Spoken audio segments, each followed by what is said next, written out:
Hey yo, Avalan, welcome back. Stuffy.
Hey yo, Bubba.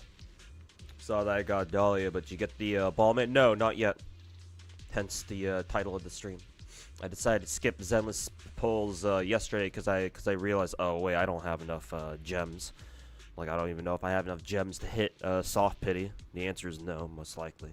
So I'm gonna try to grind as much events as I can today in like the next 4 hours or so, and then we'll see how much I got at the end of it.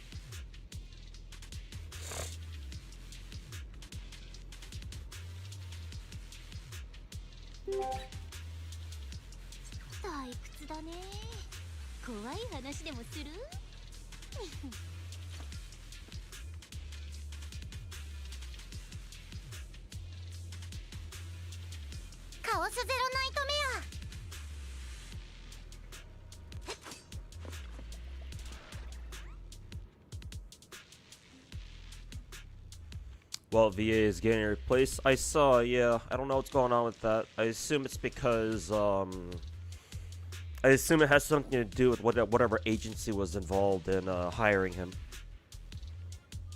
And yeah, a lot of people on Twitter don't seem to understand that. Cause yeah, just like with sponsorships, I find it highly unlikely that Hoyo themselves directly handpicks voice actors and actresses, because like they're Chinese. How the fuck would they know? So I don't think it's Hoyo's fault on this one, unless more details come up that yeah they actually were involved in some way. But I guess we'll see. I've seen people start complaining about that yesterday. We'll see if it turns into like a full-blown like drama or something. But yes, I know about, well, it's VA, English VA being replaced for some reason. No idea what the reason is. Obviously, I don't think he said the reason himself. He might not even know himself either. So. Ugh.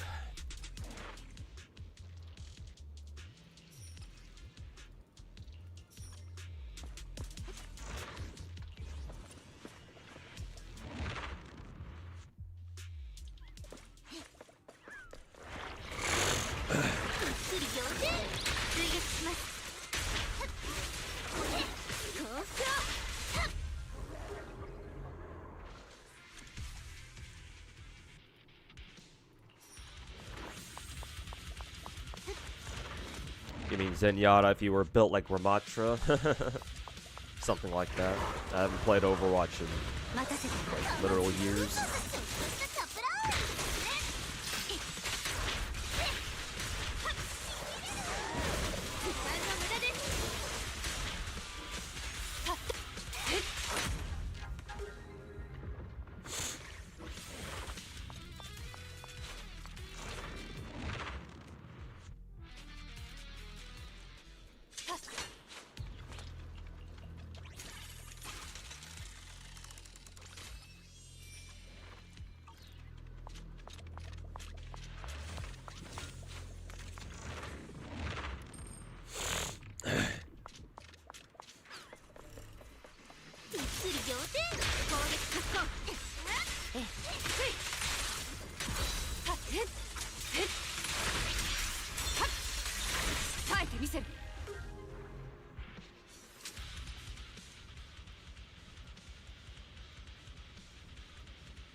Star Rail been losing the 50-50s, all the 50-50s recently, man. First it was the whole fucking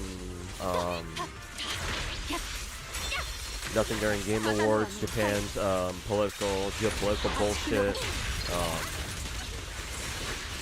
Patch is getting more and more boring. Well, some of it's their fault, some of it's not their fault.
Stuck in a lot of mines. Hey, good luck down there.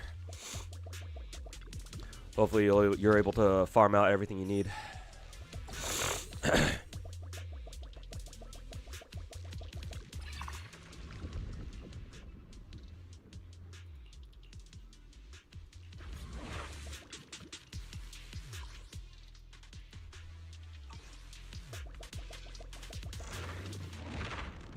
Is it true they're removing 50-50 pity for return banners? There's just this one banner in Zenless that will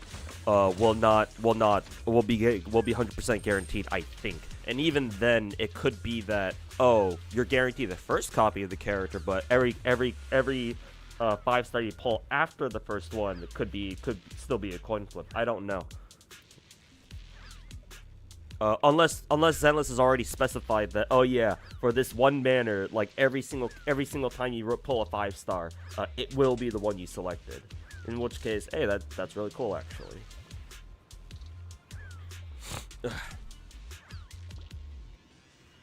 But it's just for that one banner. It's not going to be like a permanent thing. Like it's not going to be, oh, every single return banner from now on.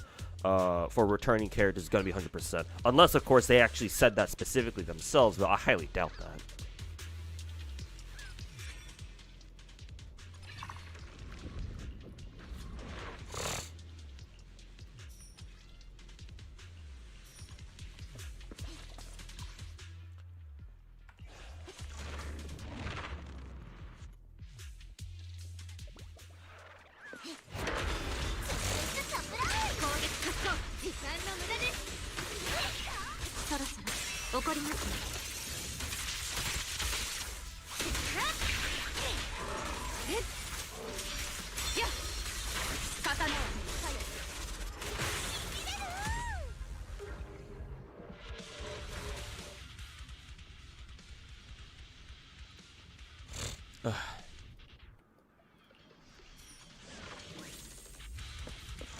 Guaranteed first copy and 50-50 afterwards? Yeah, like I thought.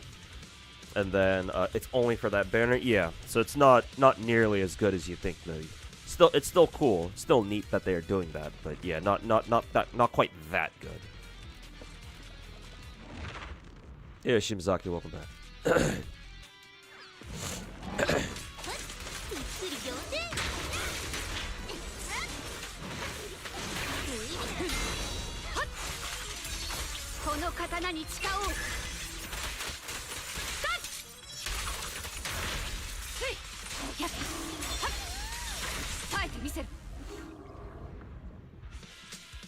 Star Rail doing its Japan arc at the worst time, but it's not their fault, just unlucky timing. Sure, yeah. I mean, Star Rail, it's like, yeah, the geopolitical stuff they can't really do much about, but like a lot of the other things that they've been doing, it's like, yeah, you know, I don't feel so bad for them in those senses. Like, why did they decide to fucking focus so much on story at the cost of all the other content that the game used to have? I don't know.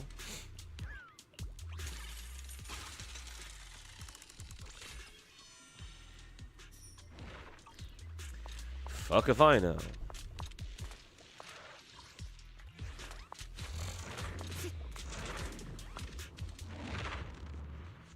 Yeah, okay, Slurk, welcome back.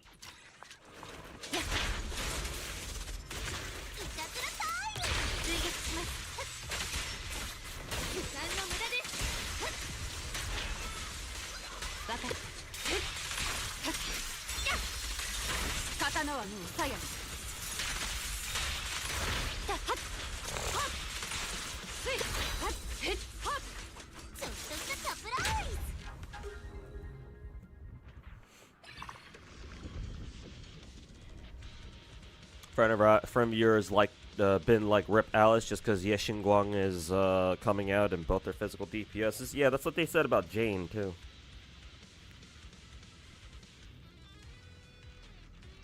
If you can, an area, do me a favor. Tell your friend that she's fucking stupid, or he, she, whoever they are.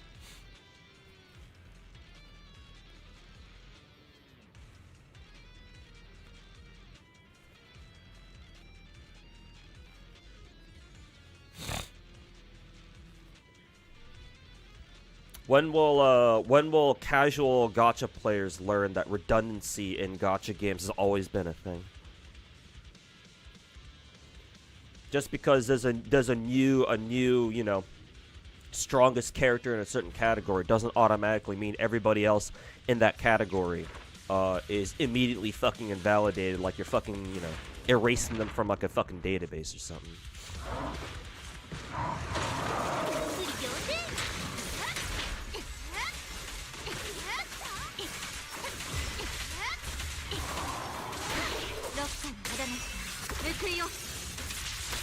Based off an ancient horse type. I saw something like that. Yeah, apparently she's supposed to be like a. Apparently she's supposed to be like a theory of like a mythological Chinese creature or something that looks kind of like a horse.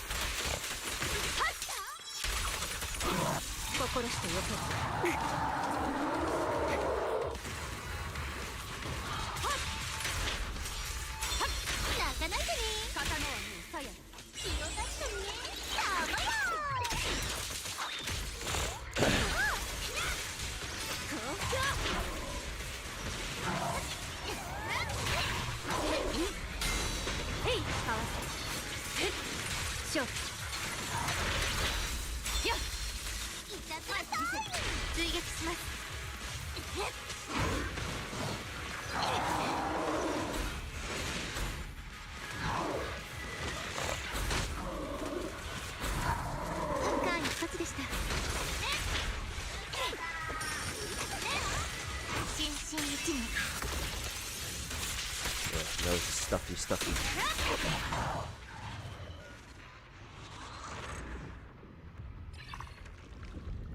She's an Uma.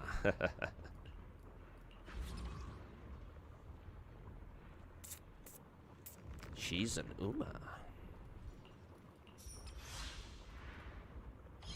Hey Vortex, welcome to the stream. As someone who has high knowledge about gacha games, do you think what they're doing for Zenyatta's 2.5 update is good or just meh? Objectively speaking, it's a good thing. My question is why? Because remember this, Vortex. I'm glad you asked. Remember this, Vortex. Gacha companies and developers are not your friends, right? As much as you know, you go online and you go on Twitter and you see people fucking either praising to the high heavens or like talking mad shit about like this gacha developer or company or whatever, or that gacha developer or company, right? no matter how much you see of that, like, these companies are not your friends, man. They're companies. How could they be, right? Well, how can you be friends with a fucking corporate entity? So anything that a gacha game does, they have to do it for a reason. Companies are not nice to you for no reason. Again, they're not your friends. They don't know you. You are just, to the rest of us, to like us players, right? To these companies, we're just metrics. We're just people. We're just a source of money to them. There's no reason why they should be like. There's no real reason why they should be nice, other than, you know, if they're not nice, then, you know, they go out of their way to do some fucking dumb shit. Then yeah, us players will definitely notice and be like, hey, what the fuck, right? And so they'll lose PR that way, or they'll develop bad PR. And, you know, ultimately that, if you build up enough bad PR, ultimately, you know, that can affect your sales, because people are like, oh, I don't want to spend money on a company like that. But at the same time, it's like they also don't do. They're also not nice to you for no reason. There's got to be a reason. So my question is, why are they doing this? Like, what is it? Because last year at around the same time, they also soft relaunched a game with 1.4. Like, what's going on here? Like, I don't know what the precedent is for this. Just all of a sudden, oh, we have this big stream. I feel like there's something going on here. But that's just me with my fucking tinfoil hat. I don't know. Maybe it could be something on the Chinese side of things that's going on. That's, I don't know, serving as a bit of a distraction for something. I don't know what that thing would be. I've heard that Hoyo is kind of in some drama at the moment over the Chinese server, though I can't tell you exactly what it is. But, like, strictly speaking, it is a good thing. All the stuff that they've shown up, like, some of it's like the usual shit, like, oh, spending event. Yeah, they've already done that shit before, and they will continue to do so. Unlike, you know, what most people want, right? See a lot of people bitching about the fucking spending event right now. It's like, well, sorry, but, you know, that's how. It's like, get used to it, I guess. You know. It's like, I guess we'll just have to see how much they want you to spend. Like, if it's like $300 like Star Rail, then yeah, it's kind of hard to defend that. If it's not that much, it's like only $100 or something, like 100 or $150 or something. It's like, okay, well, I guess it's not that bad, relatively speaking.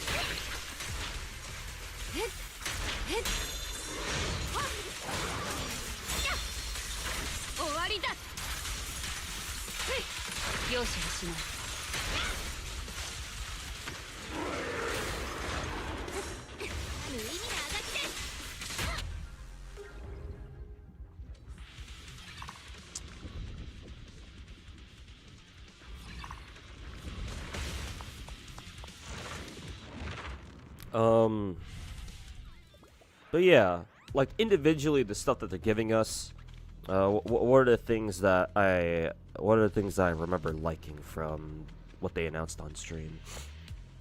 Free Jane Doe skin. That, I think the free Jane Doe skin is the one that has no precedent. The one that's like, actually, okay, that's they've never done that before. Because remember, they've never given out a free skin for a 5-star limited character. Hoyo's given out free skins before, like during Genshin. In Genshin, every time we get a summer event, they usually give us a free skin, but it's usually for a 4-star. I don't know if they've ever given out a free skin for a 5-star. Only for 4 stars, and whatever skins they did put out for 5 stars, you gotta buy with Genesis crystals. Which is fucking stupid, by the way. Players should be able to buy skins with not polychromes, with the fucking Primo gems. But that's another argument.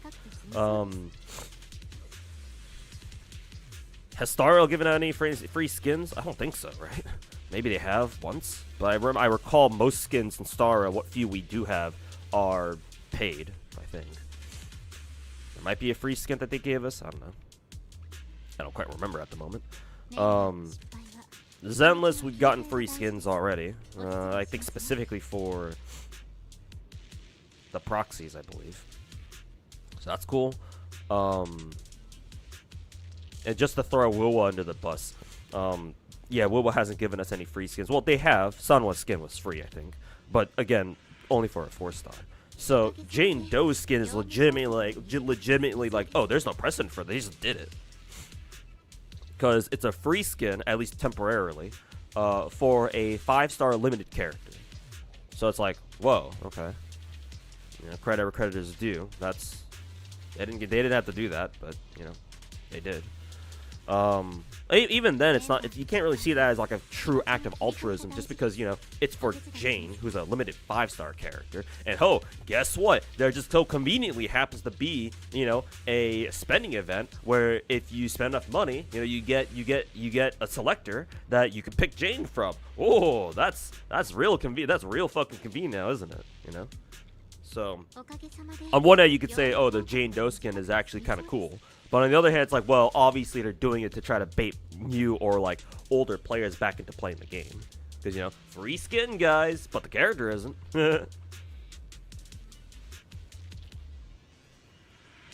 So it's like, you know, the redefined print, that the ha, gotcha moment, you know?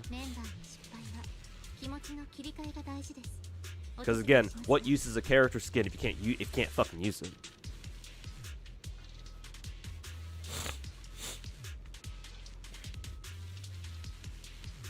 Fuck, I haven't had my nose run like this in a while. What else about the Zenless stream that I like? The special banner that they announced that they're gonna have is pretty cool, I guess. Really wish it were like, oh, like every single time you get a 5-star character, it's guaranteed to be the one you selected, but obviously that'd be a bit too good. So at least, hey, it's nice that they're actually putting in a banner like that. We've seen something like that with Girls Frontline 2. GFL 2 right now has a banner exactly like that, where you can select, you can pinpoint one character out of like a small pool of like six characters. In Zenless, obviously, there's only 3, I think. And the first time you pull it, like the first 5-star you get out of that special banner, it's gonna be guaranteed to be the one you selected, and then every character afterwards, every 5-star afterwards, is gonna be a 50-50. So it's cool. It's cool that they're doing that. Like we'll take any guarantee we can get, obviously. So that's nice. Could have been better, but still nice. What else? The character buffs are great. I mean, there's like their character buffs. There's no real downside to them, especially because you can like toggle on and off their buffs if you want to for some reason.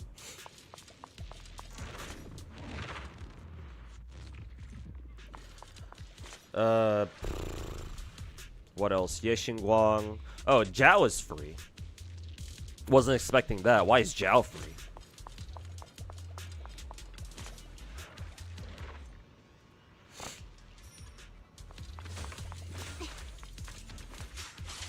Also, why is there just a random Rezona blue over here?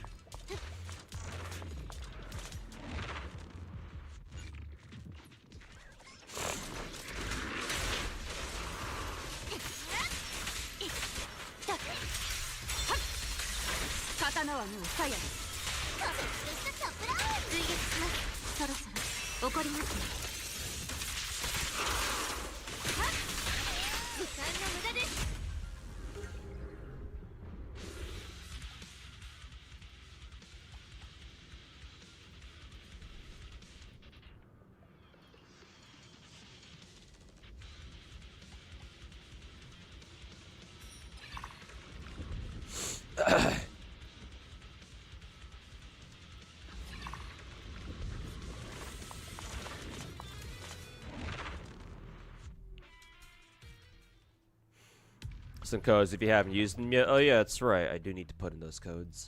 Actually, can I even punch in those codes right now? Probably not.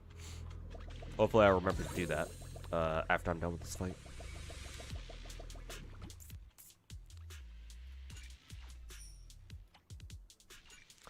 But yeah, just to finish up my thoughts on that Vortex over YouTube chat. Objectively speaking, there shouldn't be there shouldn't be anything wrong. Actually, that's a bad way to put it. The 2.5 patch seems to be nothing but a straight dub. But I do kind of wonder, why is Hoyo doing this? You know? What's the rationale for this? Because like it's just a random patch. I guess it's because Yexinguang is a Void Hunter, I guess. And every time we've had a Void Hunter come out, it's been like a thing, right? Who was it? Miyabi was like that with the 1.4 soft relaunch. Yixuan? I don't. Is Yixuan a Void Hunter? I mean, she might as well be. She's that strong, at least in game. 2.0 was the big thing because new client version. So maybe the one thing I can think of that might explain why Hoyo is just being randomly like oh here guys look we got a lot of stuff going on, is because Yexinguang is a Void Hunter, so they want to make like it a thing where every time they put out a Void Hunter or like a Void Hunter adjacent character, they just go hard, they just go ham. It's like hey here, take all this shit.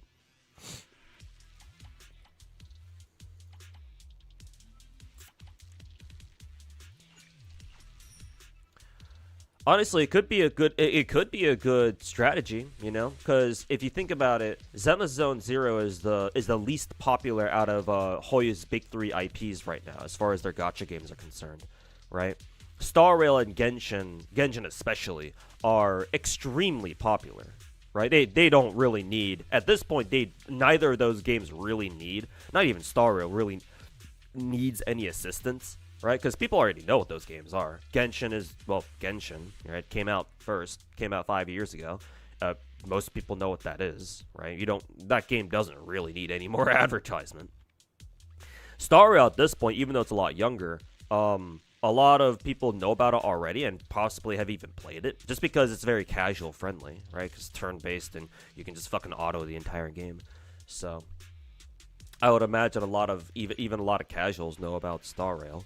Zenless is in the worst spot. Like they have the toughest draw of all because it's technically the youngest of the big three, the big Hoyo 3, even though it's been in development for longer than even Star Rail.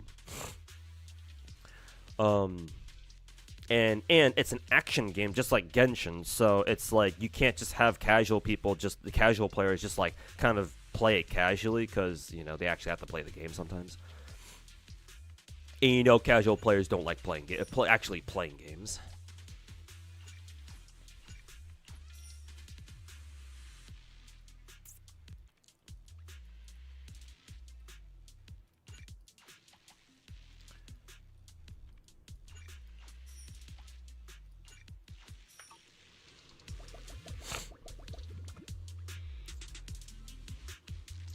What else? And yeah, like Zenless, I don't know if there's like any concrete metrics that you can look at to be like, oh, this proves that Zenless has by far the smallest player base. But like, just going off of, like social media like metrics, right? Like how well Zenless Zone Zero's official tweets do, like how many views they get and how many engagements they get or whatever. Zenless, I think, is by far the smallest. And so because they're the smallest, right, Hoyo has to work extra hard to get people to play Zenless, right?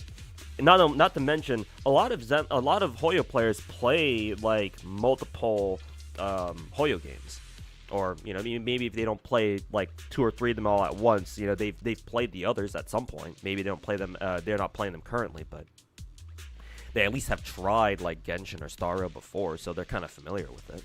And so, whether you're already playing the other Hoyo games or not, right? Hoyo has to work harder, much harder than the other 2 games to convince people to come play Zenless. That's why Zenless is, on average, way more fucking generous than Genshin or Star Rail.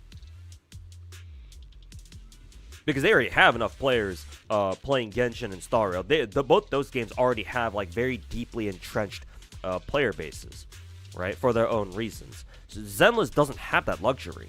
They have to work harder in order to get people to play Zenless because Zenless is their 3rd game, and at that point, people like, if I'm gonna play a 3rd Hoyo game, they better give me a damn good reason to play it, right? So it's like Zenless being more generous is not like a random thing. It's definitely calculated, man. It's like Hoyo knows they're not dumb, man. They know that they gotta work extra hard for Zenless' sake. Like I saw some people being like, "Oh, Zenless is the game that is the game that Hoyo really loves, and you know they could do whatever they want with that game." Like I'm not gonna doubt that. It's just the way I see it. They don't have a choice. They have to work harder on Zenless, and for not as great returns either. Because if they truly care about Zenless, right, and I assume they do, they want Zenless to do just as well as their other two games, right? I mean, why wouldn't they? But they have to work harder to make Zenless more appealing to their players, because they kind of have to. They don't have a choice. Because otherwise, if they're not very generous with Zenless, right? If they approach Zenless just like the exact same way that they do with like Star Rail or even Genshin, like up until Notcry, then yeah, people can be like, well, shit, this is just like this whole experience is just like Genshin or Star Rail all over again. Like, why the fuck would I want to play that? Why the fuck would I want to bother with Zenless at this point? So,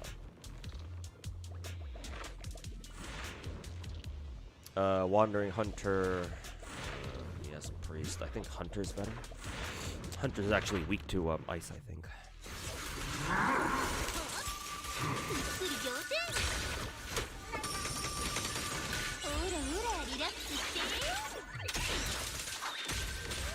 Were any rats in chat yesterday? Surprisingly, no.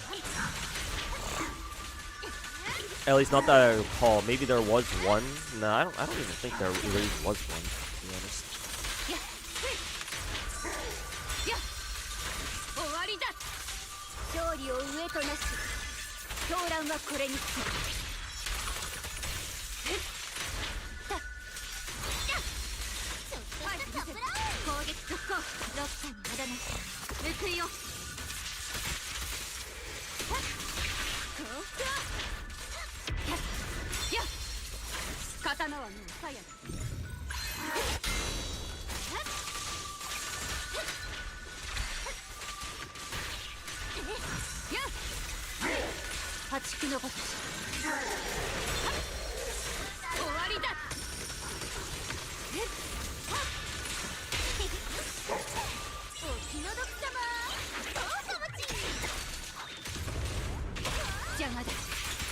Genshin is big brother, allowed to do whatever it wants. Zenless spoiled younger sibling, and Starro is the forgotten middle child.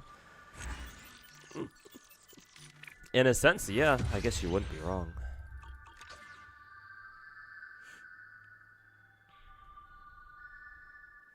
Devs or Zenless are really treating the game differently than other games. Pretty much up there with Honkai now. They just do so much generous stuff whenever they want to. I'm also assuming it has something to do with the Zenless team being in Singapore instead of Shanghai. I think that MiHoYo. I actually don't know if I can corroborate this or prove that this is the case, but I get the feeling that what is it? I get the feeling that fucking Genshin's and Star Rail's teams, like dev teams, are located in Shanghai, but Zenless's dev team is down in Singapore. That might have something to do with it. Because Zenless is definitely, at least from like a development standpoint and even a story standpoint, Zenless takes a lot more, how should I say, risks? I don't know if risks is a good word to use here, but like Zenless is nowhere near as afraid of like tiptoeing near like the gray area where it's like, you know, would this be approved in mainland China or not, like, you know. Because, like, you know, you've got Zenless's insane fucking animations, you know, titties and ass bouncing around all over the place for some of the female characters, like fucking, I don't know. Would a character like Jane fucking you know, would this fly in Genshin, especially your fucking skin? Maybe it would. I don't know, but like, you know, do you think that a character like fucking I don't know, Seed would exist in Genshin where her fucking fat ass just hanging out like that? I don't know. Also, the cutscene that we had in the Isolde story patch, Isolde, is that how I say her name? where on at least on the foreign servers, on like the American server, or I'm assuming the Japanese server as well.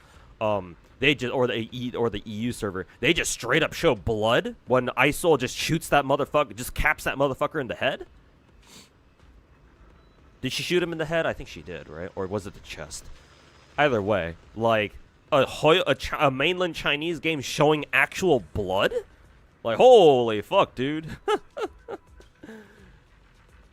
Really took some risks with that one, I think.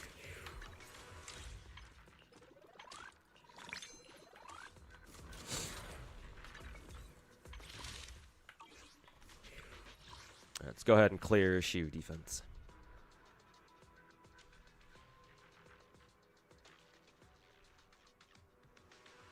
Yeah, something for my cold. It's not a cold, just a runny nose. Sometimes I get runny noses when I wake up or something. It is not a cold. If it were cold, I would know. I've had colds before. Don't worry. Fire, right?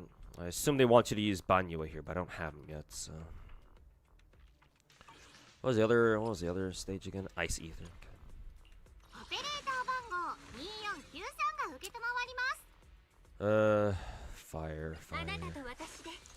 Fire, light the fire.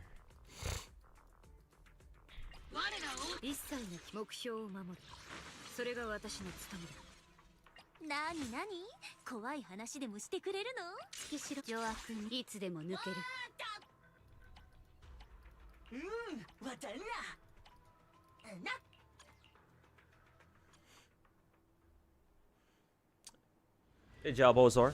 Welcome to the stream, man. How's it going with learning Banyue's combos? I don't have them yet. I'm trying to grind to get them, but I don't have them yet. But I will try to learn his combos when I do get them, assuming I do, of course.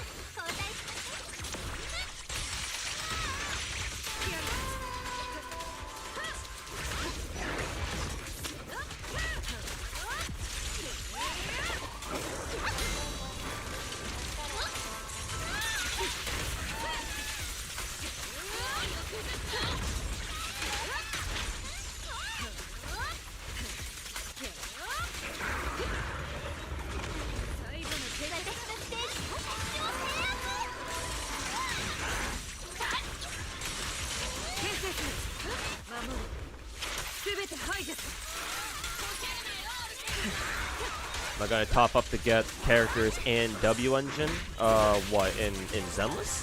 For Banyue? No, for Banyue I'm not gonna bother with signature. I rarely do. But for Yexin Guang, yes, probably.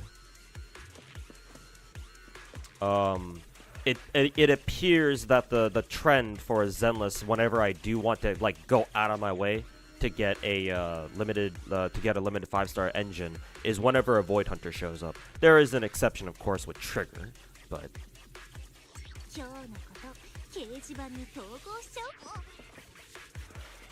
you mean with the next patch event? We'll see. We'll see. It does involve Yexin Guang, so if I have to spend, I guess I won't mind.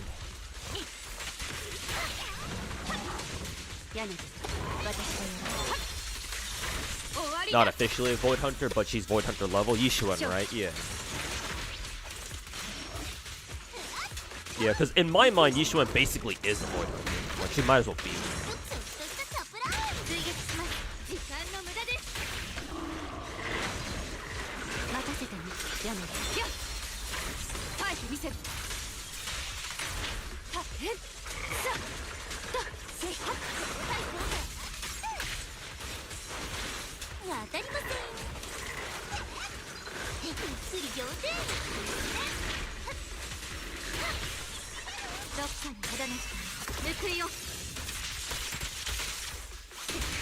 Go for Banyue? No, not yet.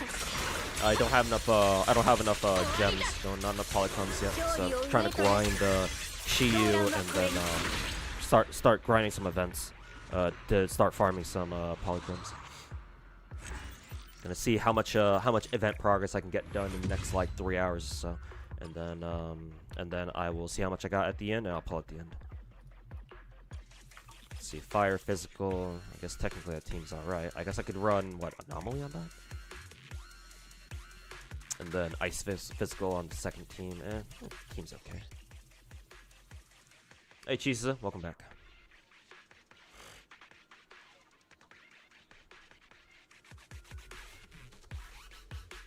Guarantee for every 5-star, not even GFL2 does that. If you're saying Zenyatta's special rerun banner guarantees a 5-star every time, or what, guarantees what, the rate up every time you get a 5-star? No, that's not how it works, I don't think. Unless you're talking about something else, in which case.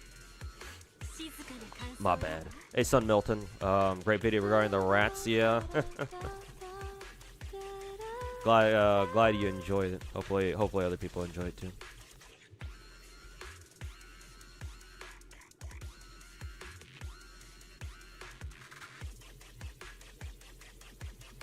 Did you hear about Welt's VA? Yeah, I saw on Twitter. It's an unfortunate situation. No idea what's going on there. But until we hear more details, like explaining what exactly happened, it's like. All I can say is that it's an unfortunate situation. I've been seeing people say, oh, like fuck Hoyo, shit like that. But remember that Hoyo, whoever needs to hear this, remember that Hoyo most usually does not deal with like choosing English voice actors or actresses directly themselves. They'll do that for their Chinese VAs. I don't doubt that. But for English VAs, that's not what they do.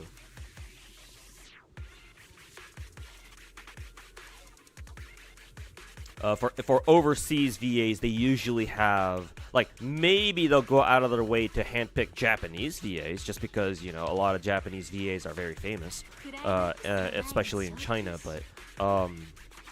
But for like English speaking VAs, like I don't expect Hoyo or any Chinese studio or company to really know like good English VAs, so most likely a third-party agency was involved in picking them. So I imagine Welt's English VA situation is something like that, where it's like, oh yeah, it's something to do with whichever like talent agency that Hoyo like hired to recruit English VAs, because this is not the first time this has happened, obviously. Like, not even including the SAG-AFTRA, that retarded fucking voice actor strike. Not including that. Hoyo has had like something like this happen before, I think. I think it was an incident where like voice actors, like some VAs, reported not being fucking paid by Hoyo on time. And then when Hoyo found out about it, they immediately replaced their whichever talent agency that was in charge of paying out their VAs or whatever. So personally, like, I don't want to sound like I'm shilling for Hoyo here, but I find it hard to believe that it's like their fault. I don't know. It could be though. We'd have to know more about the situation, unless we already do. But until then, it's like. I don't think this is Hoyo's fault, necessarily. Could be wrong, though. We'll see. Either way, though, it's very unfortunate. Even though I don't play any of my gachas on English voicing, though I would like to enable English voices for some characters, like Mona and Genshin, for example. Yeah, no, like, obviously it's still a very unfortunate situation. I feel for the guy. I do kind of wonder what's going on.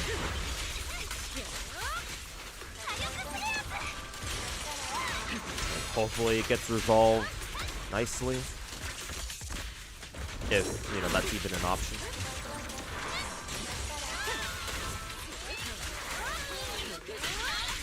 Sorry, staying for Yexin Guang. A lot of people are.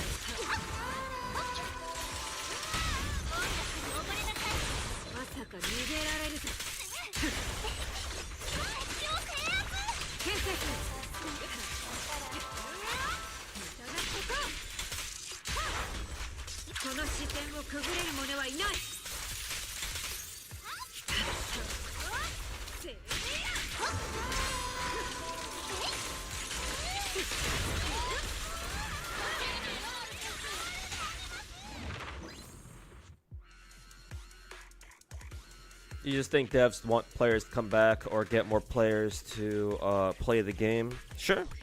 Yeah, that definitely could be a thing.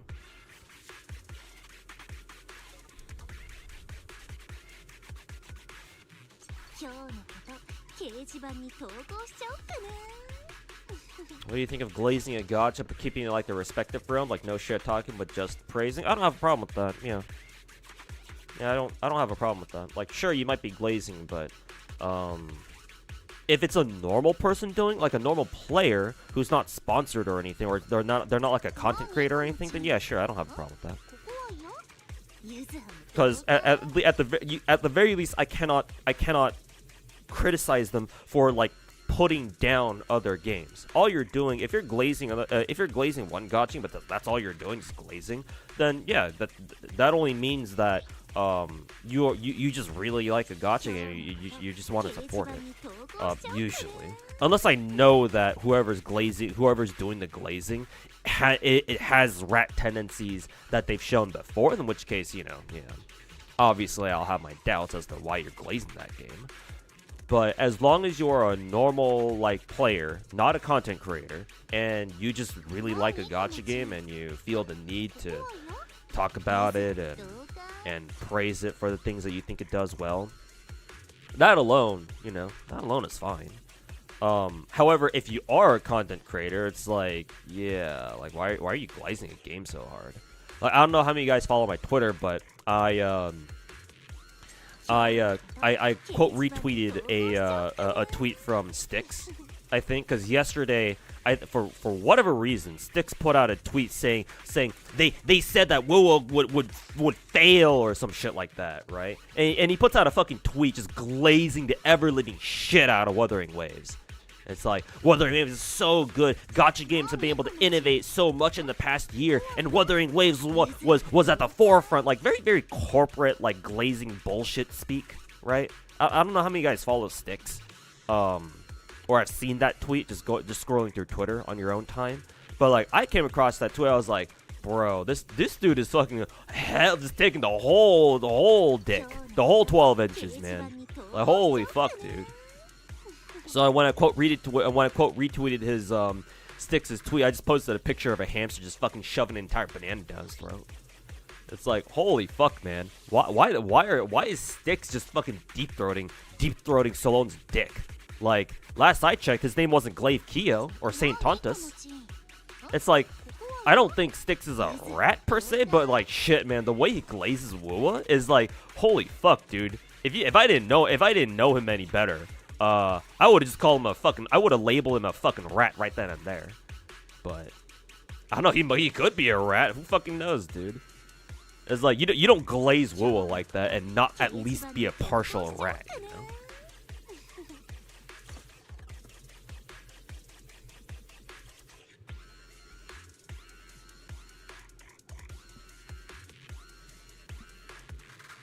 What's up with the guitar rock guy making videos on me? Oh, he's cool, I think. Don't worry. I think Guitar Rock is one of the better gacha CCs out there. He likes to make react videos out of mine, so he's done it a couple times before. I think he's cool. Yeah, no, he's cool. He's definitely not a rat. At least not yet. You think Zenless didn't meet their numbers they set as their goals? That's why you see the pre-reg for blah blah blah. Huge update, lots of freebies. Yeah, but I think every time they've had something like this, they've asked their players to pre-reg or something like that, right? I think this is just a thing that they want to do. Just like every time we get like a Void Hunter character, or like at the start of at like the very start of a new client version, like 1.0, 2.0 type shit, 3.0, so on and so forth. I think this is just like a thing they do. Because if the argument is that they're not hitting their sales figures well enough, then like you'd have to at the very least show me like a chart that shows a trend of Zenless not making enough money. And I don't know how true that is, because like Banyua's banner is going on right now, but traditionally male banners don't do that well. At least in Zenless, the way you make them do the way you make them do well is if you make a guy like fucking Omega top tier like Novelette and Genshin.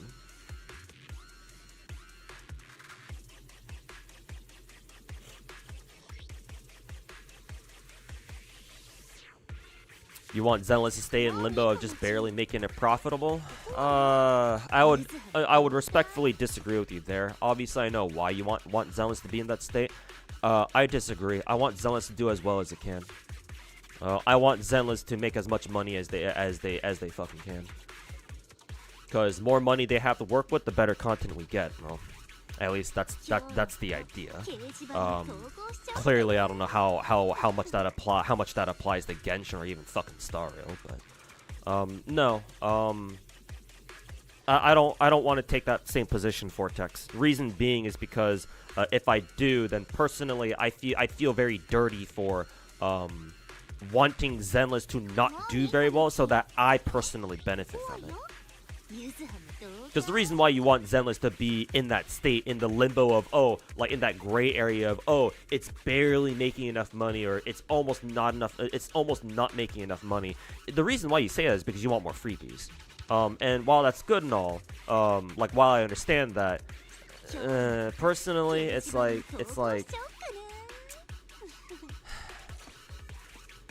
Like, I don't know. Like, obviously it's only a game. Like, it might sound hypocritical of me because I already said before, like, oh, these developers aren't your friends. They're just companies, right? So you shouldn't really feel anything for them or whatever.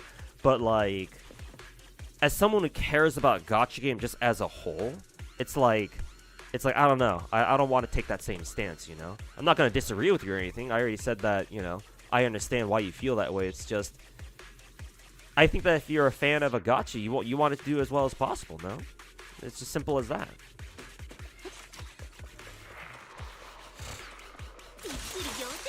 I don't know. Maybe that's just me. Maybe I'm the weird one here.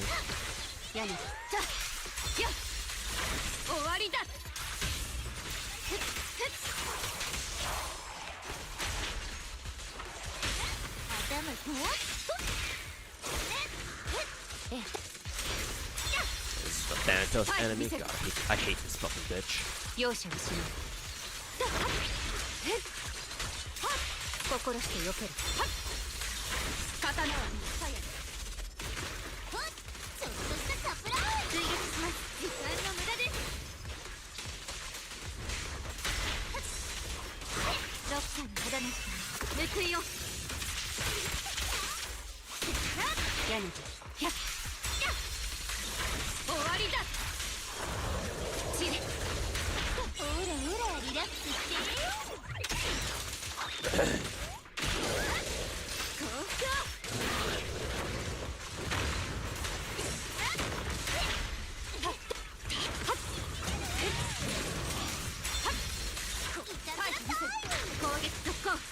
この刀に誓おう。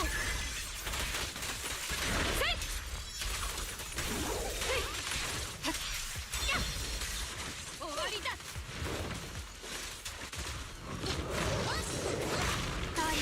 Charge up in time.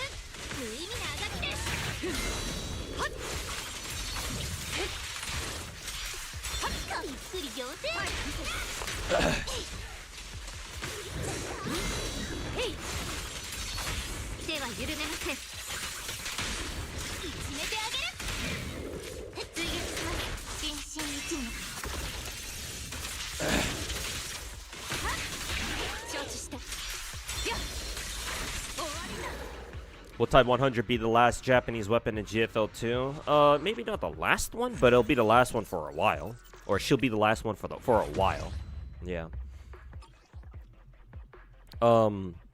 At the moment, if Chinese gacha devs want to put in a Japanese character into the games, they're gonna have to wait a bit.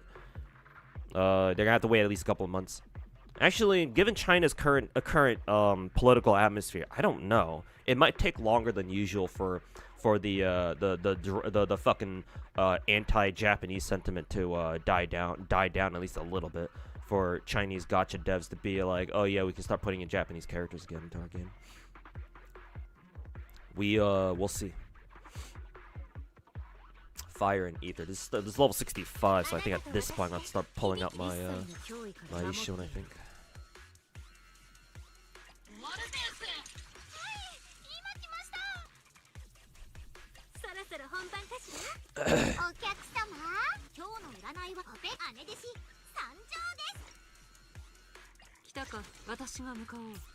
See, Fire, Ether, physical.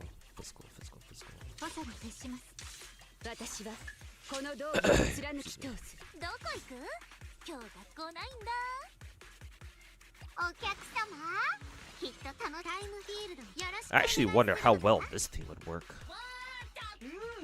It's kind of a weird team. These kind of weird teams I'm about to bring in. Well, Astra, who is it? Astra and Yishuan is not weird per se, but oh, speaking of which, so I'm using Yuzua on the second side. I can just bring in Lucia. Lucia's better for this. There's rupture support. Whee! What was second side again? Miss Esme. Joe, lottery stream, probably not T-dubs. Again, no reason for me to farm lotteries. Like, if you wanna, at the risk of sounding like you know, my name is EO or something. If you want to donate me like $100, like a couple $100 to spend on a full ass pack to grind FGO lottery on stream, then I'll consider it. I'll try to make some time to do that. But until then, no. Remember, I have no reason to farm FGO lotteries anymore. Too busy for that, and don't have the money myself to afford to grind lotteries myself. So.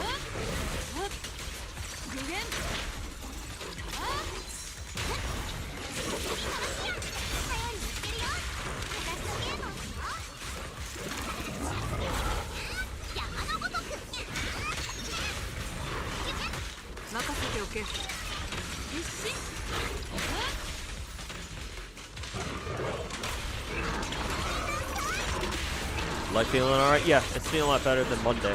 It still kind of bothers me though. Not out of the woods yet.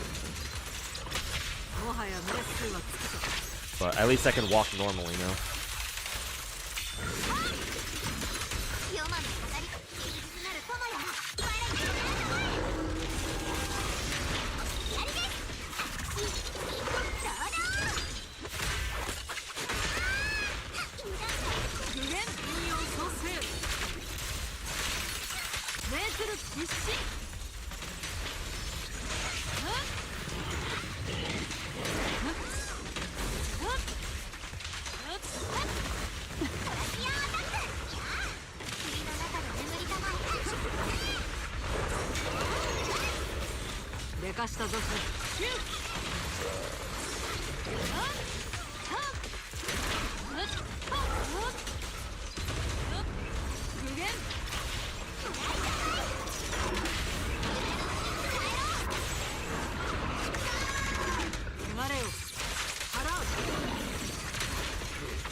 Saw a video explaining Zenless's endgame. Elemental matching is a bait. Yeah, pretty much. Because the last two Shi defense slash deadass cycles, I've had to use Yishuan. I've had to use Yishuan Rupture against some of the bosses. Like what's the name of Yishin Guang's brother that we gotta fight? Against him, it's like, yeah, no, you don't. It's like it's better. It's more efficient for you to bring in Yishuan to fucking rupture his ass. Yeah. It's Vlad fight, I think. Why is my fucking game lagging like this though? Hello?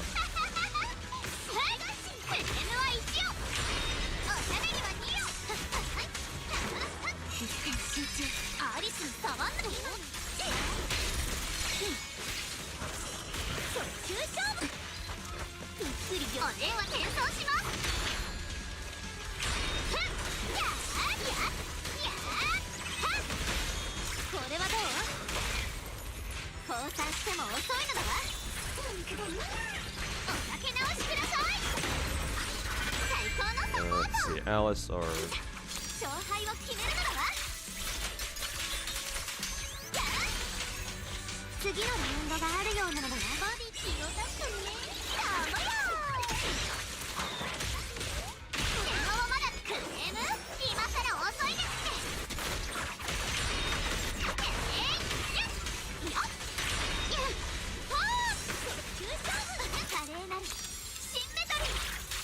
You think HP inflation and Zenless is a clown take? Yes, I still do think that HP inflation is kind of a brain dead argument.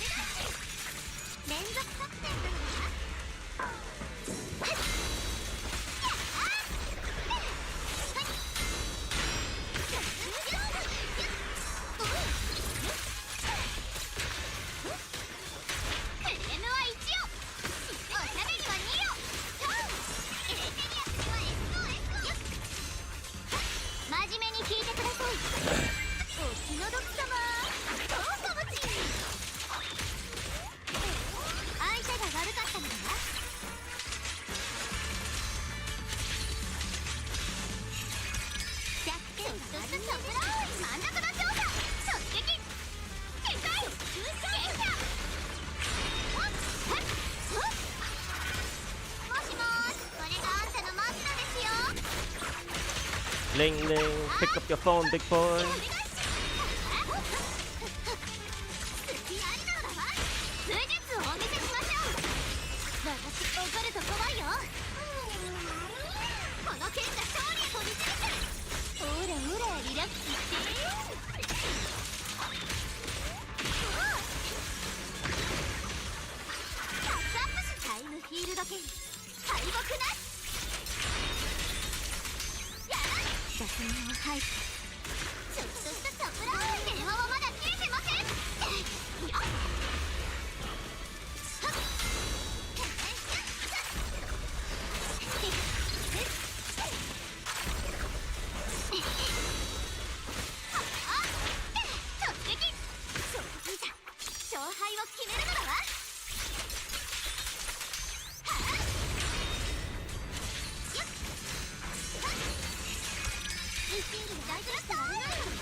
Oh, battle.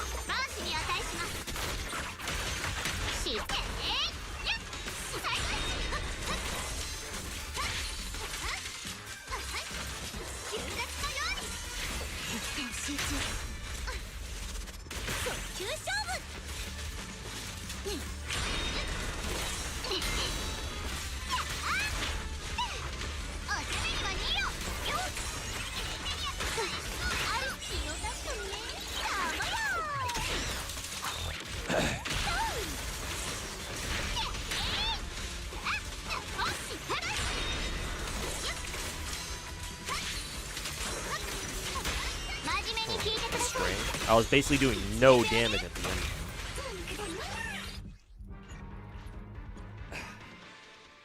Maybe it didn't play very good. I'll have to try that again.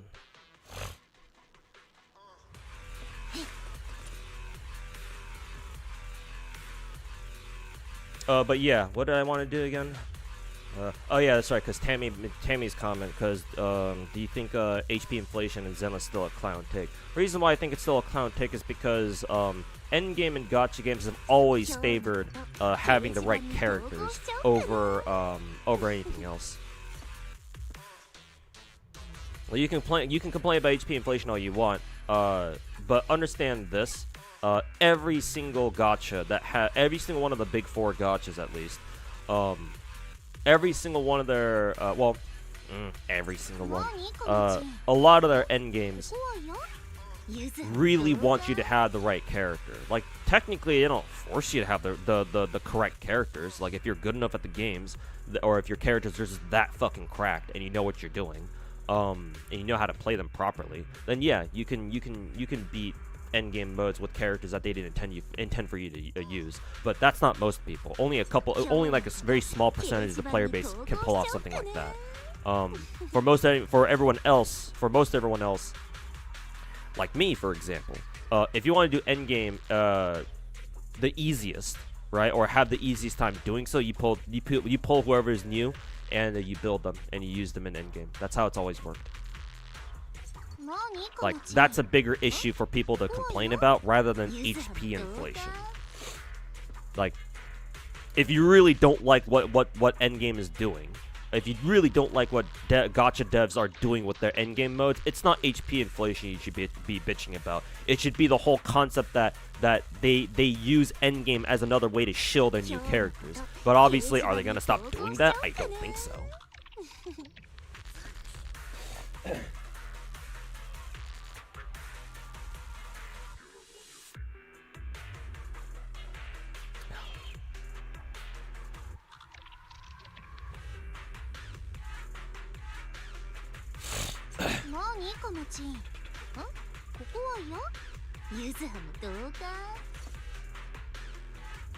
They did say Wuwa would fail. They actively hoping that they did actively hope for it, but Styx is a massive shill. Both can be true. Oh, I'm not denying that. I'm not denying that they, people said that, oh, Wuwa would fail. I'm keenly aware.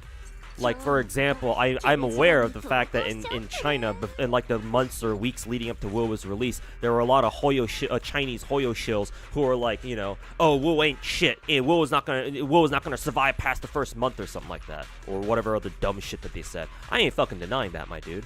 I care, but I don't care about. I don't really care about like the dumbass Hoyo shills.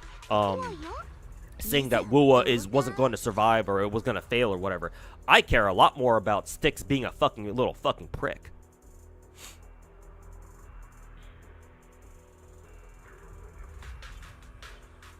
And whatever chance I get to talk shit on Styx, I will take.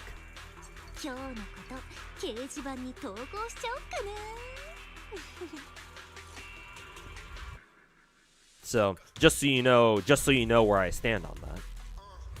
You and Guitar Rock should collab. I mean, yeah, I'm open for a collab with Guitar Rock. I don't know what we're gonna talk about. I guess we can figure that out then.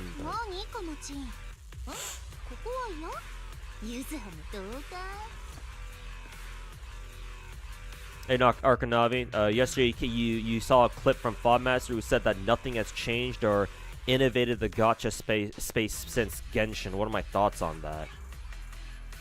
To say that nothing's changed in the gacha space is, well, I don't know if that's true.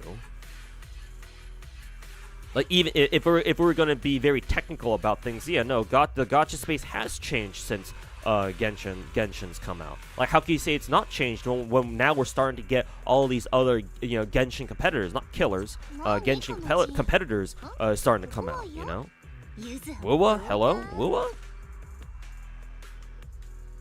However, actual innovation now, that is the different story. Because, yeah, he's more accurate about gacha games not innovating, or perhaps not even innovating enough since Genshin. Now, don't get me wrong, like gacha games will innovate again. Like, I mean, Enfield could be the first sign of that, because Enfield is going to be a very different vibe, I think, from all the other gacha games we've had so far. Main reason being, at least from a gameplay standpoint, Enfield actually lets you have your entire team out at the same time, as opposed to all the other gacha games that we got going on right now, where you can only have one, and you have to switch between them. So that'll provide for a very different vibe. But even then, we'll see how much Arknight's Enfield innovates. But technically speaking, Fob is more accurate about the innovation part than the nothing's changed part. So he's kind of half right, kind of half not. I'd have to hear him elaborate more on that opinion. Like what exactly he means by nothing's changed, or what he considers to be gacha innovation, or innovation in the gacha space. But just going off your comment arc, Navi, I'd say for now that he's kind of half right, kind of not. Kind of half not.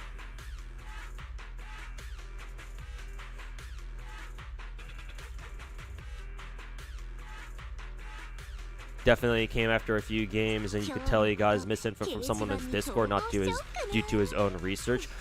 Stick slander, right? Yeah. I mean, just seeing his behavior towards Stella, Sora, Wua,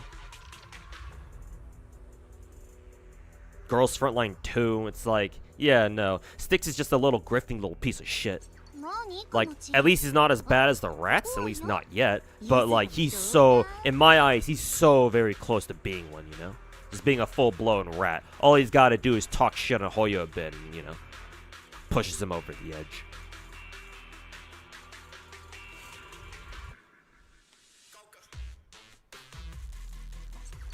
You want Zenless to remain in a humble bracket? More money doesn't mean to put it back into the game. Yeah, because they're gonna put it into developing their other games.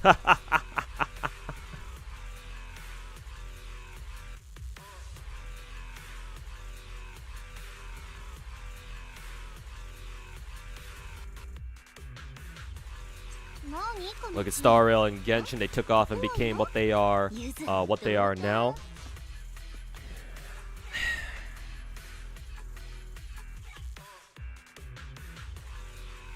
When you put it that way, you've got a strong argument. I'm not going to deny that. However, I still stand by my statement that I want gacha games to do as best they can. I would also argue, even if my argument is not strong right now, I would argue that even if Genshin or even if Star Rail didn't do as well as it has traditionally, they would still be doing what they are doing. Mainly because, for Star Rail specifically, they've been focusing hella hard on their story ever since fucking, what, like the end of 2.0. Technically started with, they, like fucking, what, when Shaoji started writing Panakini, technically there, but like, you really see it at the end of the 2.x client version and going into Amphorius. Like, they just started shoving all their eggs into the story basket, and like, I don't really know how much that's paying off for them, really.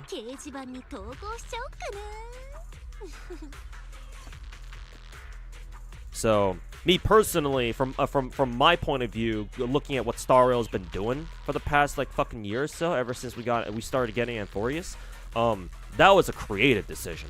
And if that's a creative decision, then they would have done that shit no matter what the financial situation of Star Rail was like at the time they started doing it.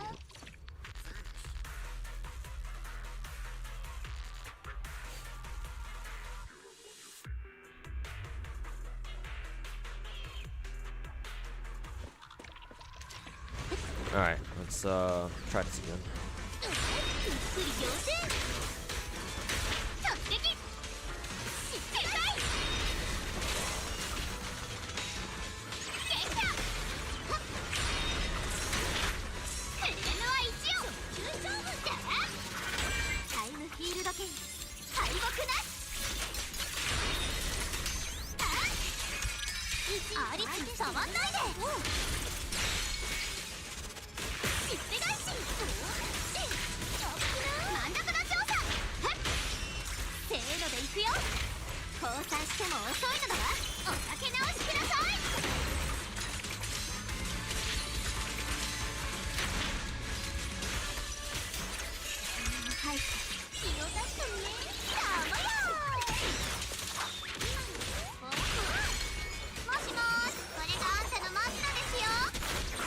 Ling Ling, pick up your phone, big boy.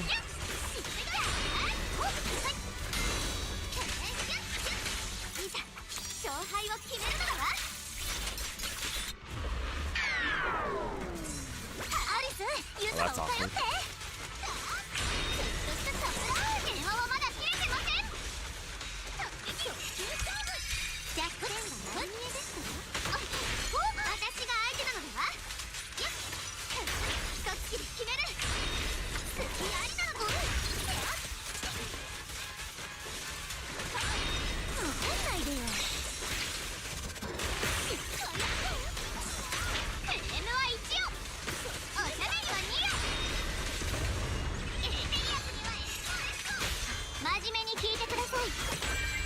Hey yo, Bananakin, welcome back.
I always feel like I do like very little damage to like no damage when what is it? I get near the end of Vlad's HP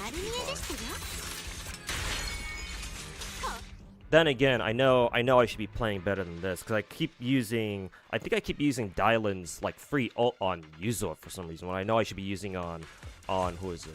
Alice? I don't really know how to control that.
There we go, much better.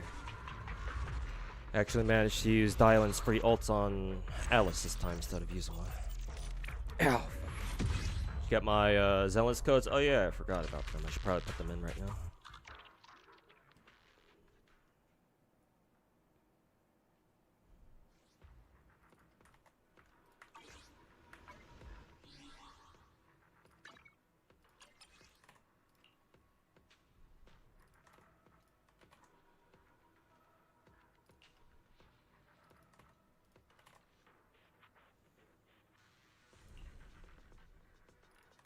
More. Mina? As in Mina Aoyama? Nice. Extra 130. Very good.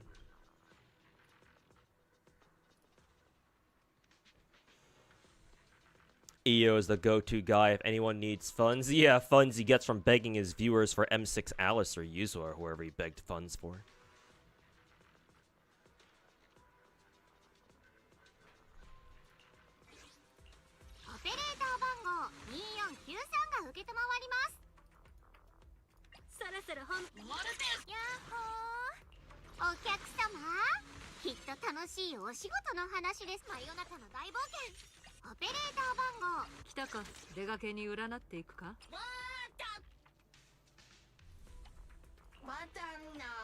Razona Boo, and then what was my second half? Ah, right.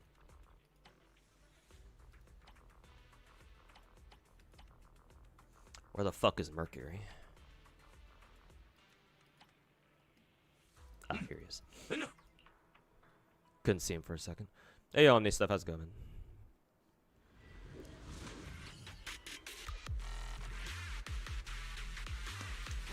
To an OW. I played a bit of Overwatch before, but no. I'm just saying. The title just says Zenyatta from Overwatch, just because we have a new character in this game who kind of looks like Zenyatta. Well, Zenyatta if you were buff. A buff robot, pretty much.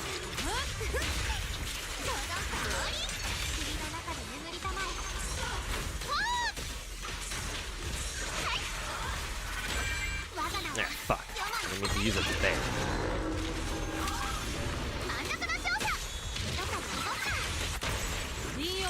Hey, Chinstein, welcome to the stream, man.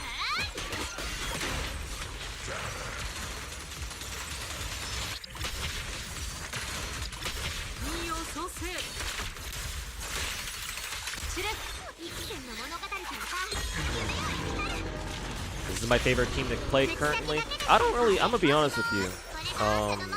Prior Nick. I don't have like a favorite team per se. Nah, that can't be true. There are some teams I like that I like playing. Miyabi being one example.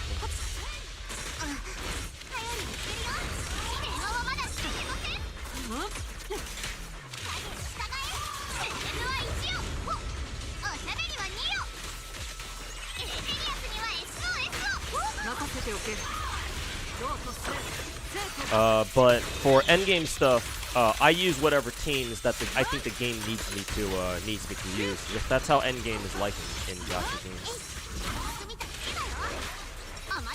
Like, it's great if you can It's great if you can use your favorite teams to beat endgame, but that's not always going to happen.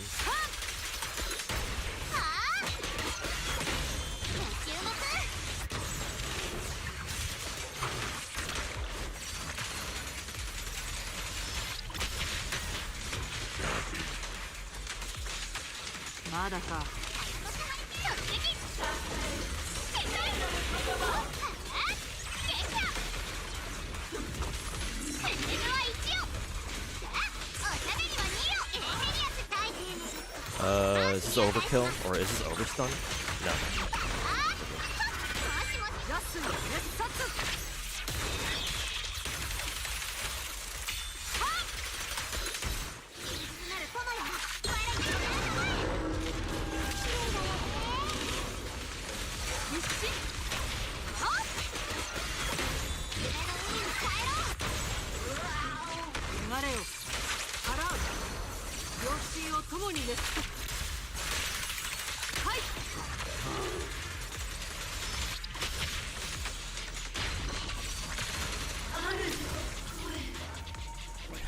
So I finished with 735 remaining. Is that enough time for the second team to get the job done?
Less than 30 seconds left? 30 seconds.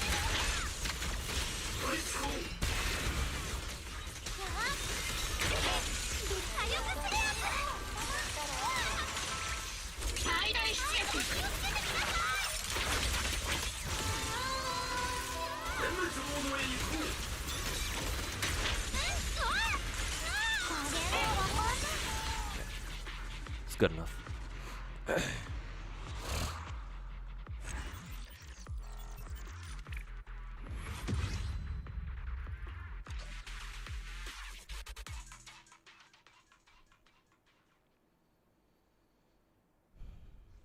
January is absolutely stacked for gacha. Yeah.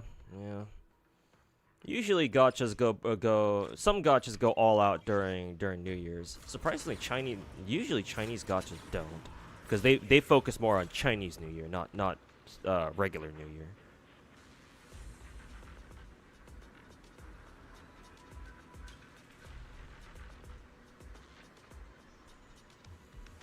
You fear a game becoming too big? Oh, I understand. Yeah, no. I get your apprehension. I won't call it a fear per se, but your apprehension that yeah, a gacha can become too big. Cause look at Genshin, right?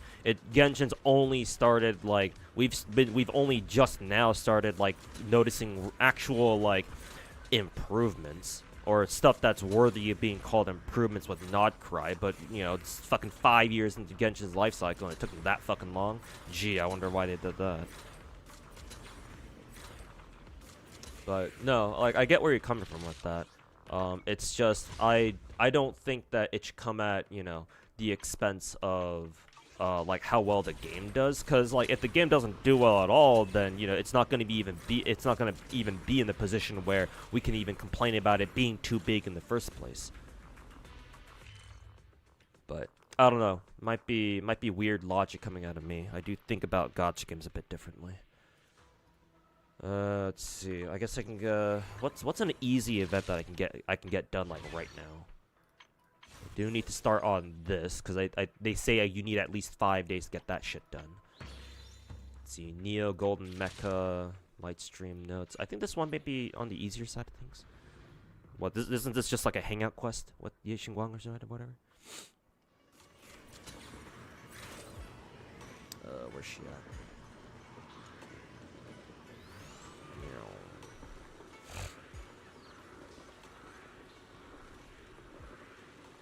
There's the Zhao event over there. What is this guy? Say hi to... Oh, she's inside the temple.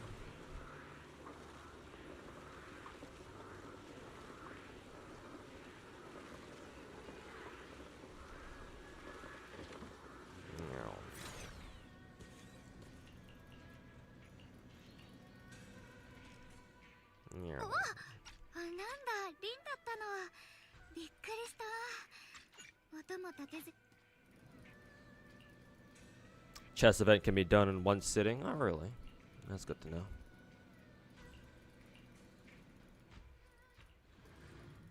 Hey, Demonic. Welcome back, man. How's it going? Minute 925, 924. He starts talking about Genshin changing the gacha space. If you're interested, in what video? I'm assuming you're still talking about Fob Master, right? Arkanavi. Like which VOD is it? Maybe you tried linking it, but Automod got you or something? I don't know.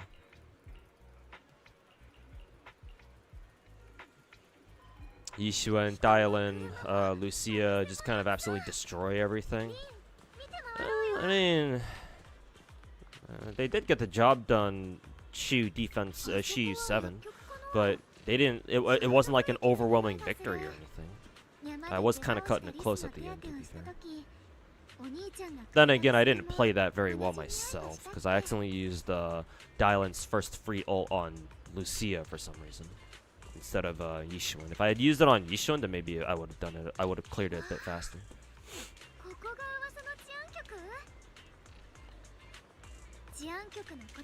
All the solo missions in the chess event plus one PvP or online mission, fight. Gets you all the important stuff. Okay. Managed to get 416 V4 through selection banner. Oh, congrats! If I didn't get fucked so badly on the UMP banners and the Commando 9 banner, then I would actually have some fucking pulls left over to try going for 416.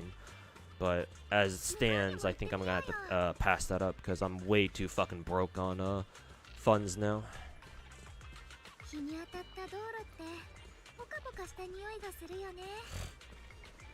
Did you see CZN roadmap? No, I know that they had a stream or something where they revealed it, but I haven't seen it yet. They're making the game way better, so fingers crossed. How so? Because right at the moment, the biggest thing I want CZN to do is kind of decrease the grind, because asking players to do like 4 fucking chaos runs a week is kind of... Like ideally, I'd love to see them like cut that down to like only 2. Ideally, just 1, but hopefully they've addressed that. I guess we'll see.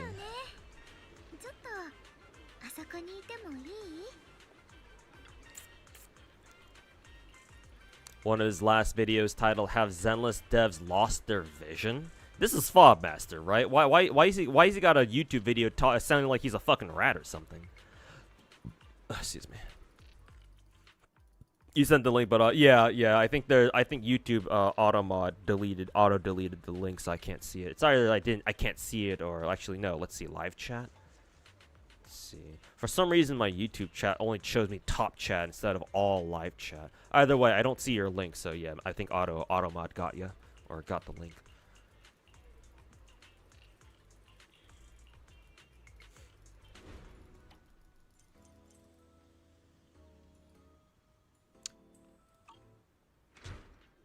What the fuck is this? Oh, I gotta do some flower arrangements. They did exactly that. They're now making a monthly thing. Holy shit, a monthly thing? I didn't want them to go that far. I think a weekly thing would have been fine, but a monthly thing? Oh, okay. Well. So be it. It's their decision. What kind of flower pot would Yexingguang like? I don't know. Wooden pot? Wooden pot sounds nice. She wants shorter flowers? That might be a bit tall. Oh, reference work. Oh. There's a fucking pot right here that I can look at.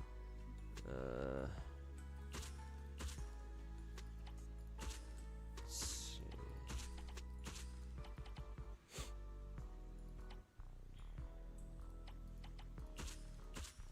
What kind of flower does she fucking want anyway? I don't see a flower that fucking matches. Maybe sparse? No, dense maybe? Fucking excuse me? Okay, she wants these. Memorial flowers, sparse, dense, yeah. Yellow snapdragons. Wait a minute. These are the same fucking snapdragon flowers that Genshin has, right? I've seen these things before. I've played these games before.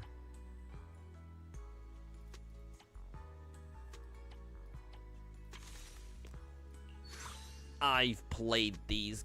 I know what that is.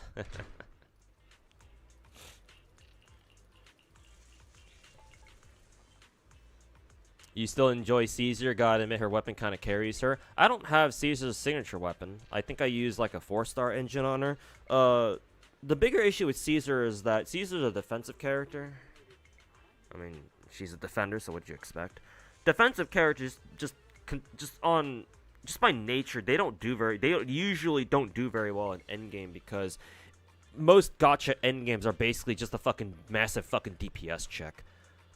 So naturally you want characters who just do damage, or help your other characters do more damage. So defensive-minded characters, unless they have offensive utility too on top of that, that's really the only way for like defensively oriented characters to really, you know, remain relevant in gacha endgame. But if you don't have that, then they just kind of they don't bring enough utility to the team. Right? Helping keep your team alive is not the same as killing enemies faster. Not usually, anyway. Like, the only way for defensive characters, defensively oriented characters, to like actually be meta is if we have an end game where instead of the objective being to kill enemies, the objective is to just survive for as long as possible. Then defensive characters are actually really, really fucking strong, naturally. Because that's where they excel. They keep your team alive. So if the endgame objective is to just stay alive, not necessarily to just kill as many enemies as you can, like it usually is, then yeah, in that case, yeah, defenders or defensively oriented characters are very strong. But until then, it's like... DNA release 1.1 patch notes, revealing more stuff than told you about on stream. Oh, that's kind of surprising. Hey, good on them.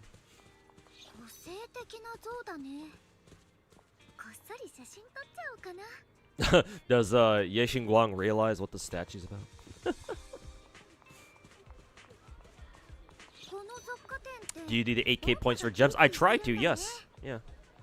Technically, I don't need to, but you never know with I don't know with CZN, man. There could come a time when I get absolutely fucked for gems, and I'll sit there wishing that I did those 8K, you know, those 8K weekly runs. You like what you're reading so far on the DNA patch notes? Oh, that's cool.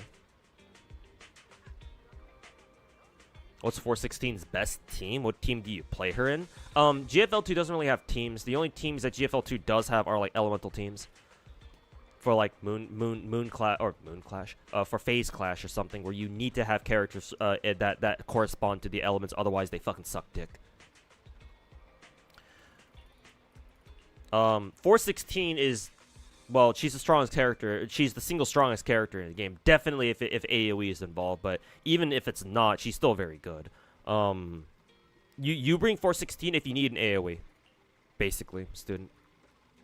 If a mission calls for AoE at all, you stick 416 in there, and she will just absolutely fucking slaughter everything. Well, usually. Yeah, it's the first time I've seen Howl like actually out of his newsstand. Oh, thanks to Omni stuff for the patch notes. I might what is it? Skim through it while I'm at like work or something. Snapdragons are real plants though. Oh yeah, I'm sure. I'm just saying I know what that is. I feel like one of those Hoyotards. I've seen this from a gacha game. But yeah, no. Like a lot of plants and all of the foliage are inspired by, you know, real life flowers. I know what that is. You still don't really know what you're doing in CZN. What's with that weekly chaos run? They want you to do 4 chaos runs a week, or at least with the major event. They want you to do at least 3 chaos runs a week for the battle pass.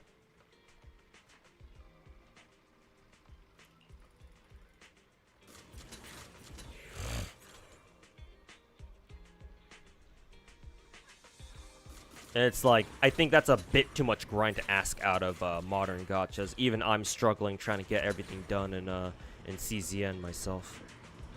Is she cracked at V4 already? Bro, 416 is cracked at V0. Like, my 416 is only V1 and she's still kicking it. She's still fucking absolutely obliterating people. Or she absolutely obliterates shit.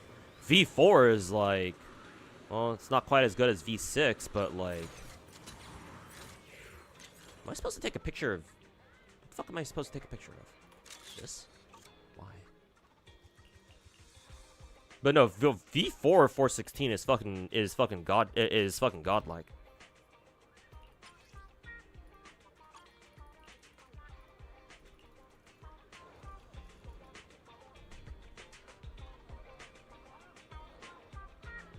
Start playing Warframe. You don't know what they're doing in that game. DNA is on console. Yes, Warframe will do that for you.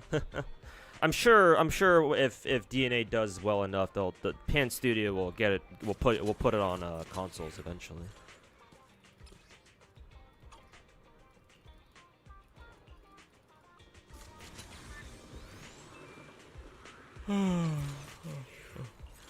You just did waifu pulls. You didn't realize 416 was that broken. Yeah, no, she's most likely the single best character in the game. At least as far as DPSs are concerned.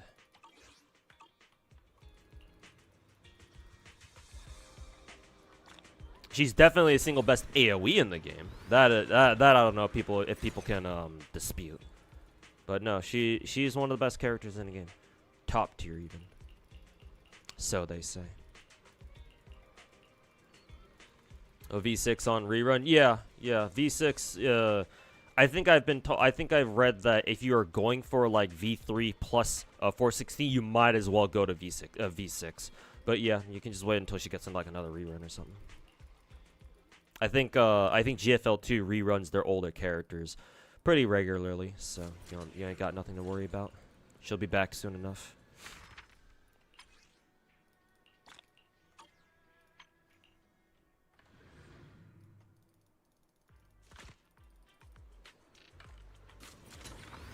Oh, time to watch a movie.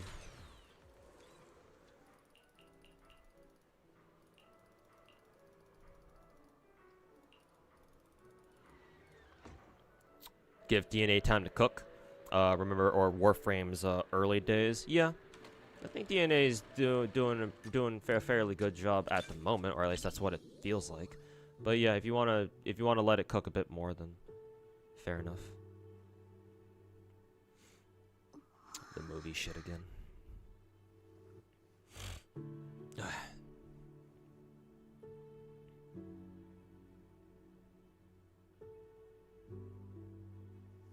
I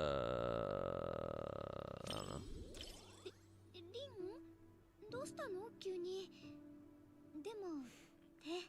DNA isn't doing great. Released the game in a not good state for mobile. Yeah, you are right about that. Or I've heard that. Yeah, DNA did not release very well, or its mobile port is not very good. Same problem that WoA had when it launched like a year and a half ago. Nothing to really do in it. Release of Where Winds Meet. Everyone forgot about. Everyone kind of forgot about DNA. That's true, actually. Yeah, lots of people are playing that Where Winds Meet game. Yeah.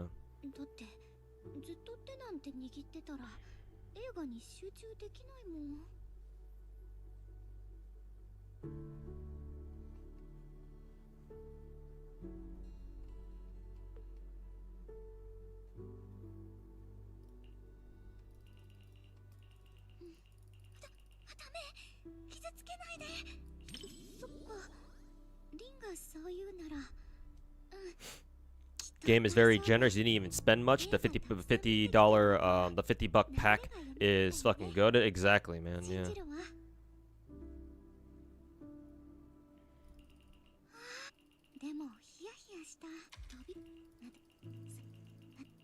GFL2 is one of the most generous. And I had some fucking retards back when the whole GFL2 skin drama was going down like a month or two ago or several months ago. Trying to tell me, oh no, GFL2 devs are so fucking greedy. Let's go with the vocal reassurance. Hey Omni stuff, welcome to YouTube chat. But yeah, just people who clearly have done nothing but just fucking drink the fucking sticks and the MTash Kool-Aid, the fucking propaganda. What do I think of the movie? We just watch the credits roll. I don't know. Just watch the credits roll, I guess. You want 416 skin now? Well, if you want it now, you're gonna have to pay.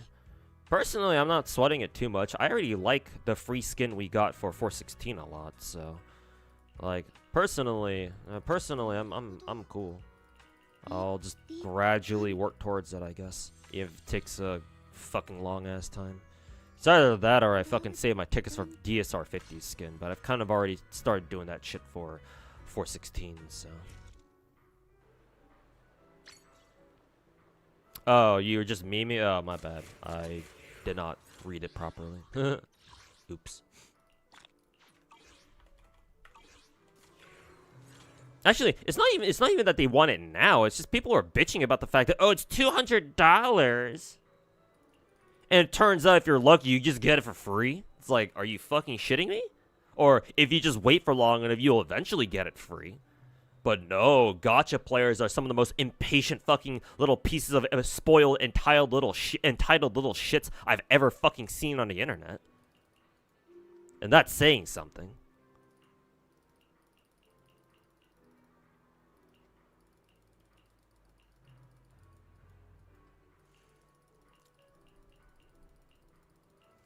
Was there really drama? If you're talking about GFL2, yes, it was a whole fuck ass drama earlier this year, like a couple months ago. Actually, even before that, when the Chinese server first announced that, oh, they were doing a skin gacha, a lot of people bitched about it back then. Both the Chinese players and global server players bitched about it. It's kind of one of the rare situations where gacha players from across the globe kind of united to bitch about this one particular thing. You rarely see that happen. But for GFL 2, it actually did. Granted, I believe Mika Team did change how their skin gacha worked after their Chinese players bitched about it. But then the EN players, the global players, bitched about it again when right before we got the skin, or the patch that they put in the skin gacha, where they introduced like the crew deck shit and whatnot. You had fucking dog shit gacha CCs like Sticks fucking bitch their fucking dicks off about, and just fucking moral. I was gonna use the F word, the other F word. Not fuck, the other one. The bundle of sticks word. Because, 4chan has infected my vernacular in some ways. But, Sticks was too busy fucking moral jerking himself over. Oh, I love Girls Frontline too, but they're too greedy, guys. And it's like, and it turns out you can just straight up get the skin for fucking free if you're just lucky? Like, don't gacha players love fucking flexing how lucky they are? Shouldn't that be right up your fucking alley?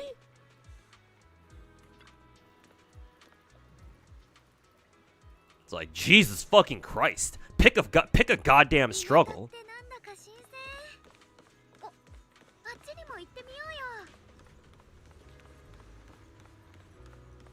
It's like, I made a whole ass video about it too. What was your name? Hakumen? I don't know how much of my videos you watch, but I have an entire fucking video where I fucking have taken absolute shit on anybody who was fucking bitching about the fucking skin gacha. It's like, yeah, all right, bitching that a skin is $200 basically is fine. Right? I'm not saying you can't bitch about that, but like, people were fucking quitting over the game over a fucking cosmetic, bruh. It's like, you know what you can do? You can just not pay for it. Like, if you don't want the skin, just don't fucking buy it then.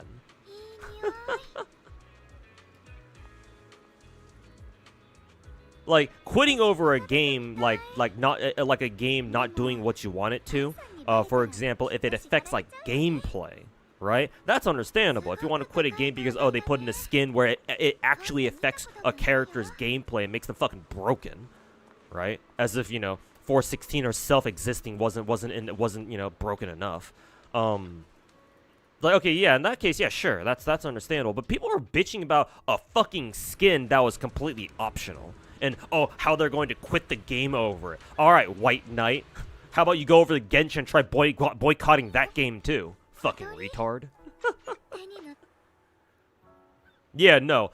Like, 90% sure that, like, a lot of these fucking, a lot of the global people bitching about the skin gacha never really played the game. Or, like, they were just extremely casual players just looking for a fucking off-ramp, Looking for an excuse to fucking quit the game and be like, oh, here it is, guys. Here's our off-ramp. Let's bail. Guarantee that's how Sticks treated GFL 2 as well. Oh, fucking, oh, I love GFL 2. I play it every day. Lie. That's most likely a fucking lie, by the way. Or if it's not a lie, he probably got his account manager or something to fucking play that shit for him every day so he can say that he played it every day.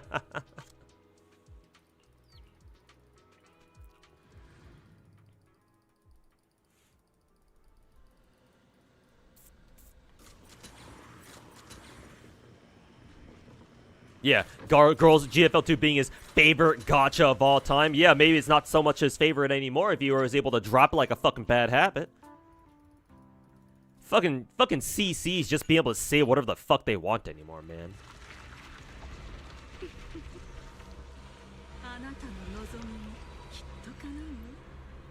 Oh, this is, what was her name? Sarah?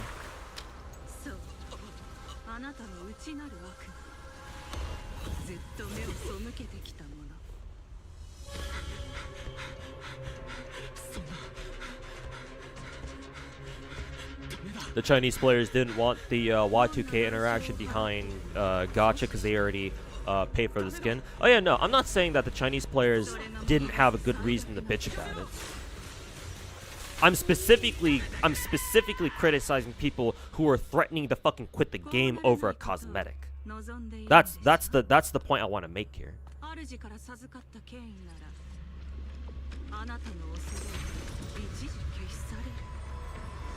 Like, again, criticism is fine, but it has to be reasonable.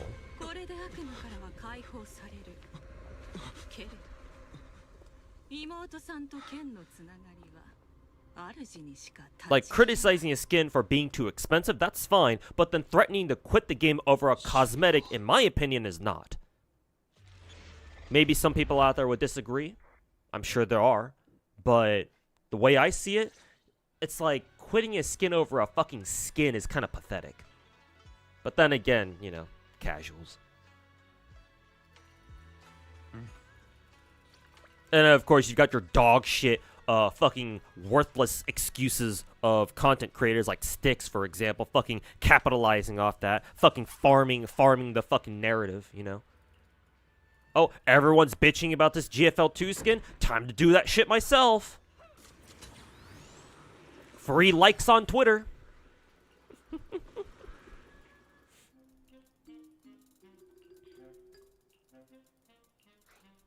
No, I can just skip this.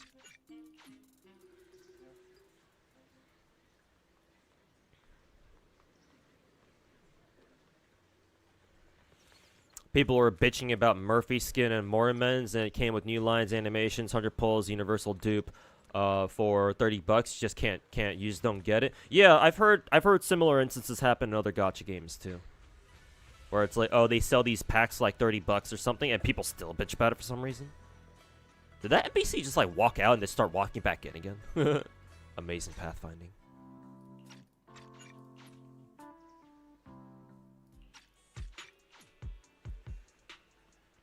They all admitted to having account managers. Tectone himself admitted that most of them do. Oh yeah, no, I don't doubt it. I mean, it makes sense because most gacha content creators out there either are in it just for the bag. They only do it because people watch their fucking dog shit gacha content for some reason. And it's either that or they what? I mean, I was gonna say they don't care about gacha games. I kind of already implied that when I said they're just in it for a bag. So at that point, I guess I'm just being what, redundant, I guess. Am I doing story? Did the game start me off on story? What the fuck am I doing? Yeah, I think the game just started me off on story. What the fuck? I don't want to do story just yet. I guess I can get it done too, but not right now. Let's see. Complete the event commission, parting and reuniting. Is that what I'm doing right now? What the fuck? Complete journey. Oh, does this event want me to finish the story? I guess, is that what that's saying? Because if that's the case, I want to get some of the other events done right now. Let's see. Let's get started on the chess event then. Where's the chess event? Is it this one?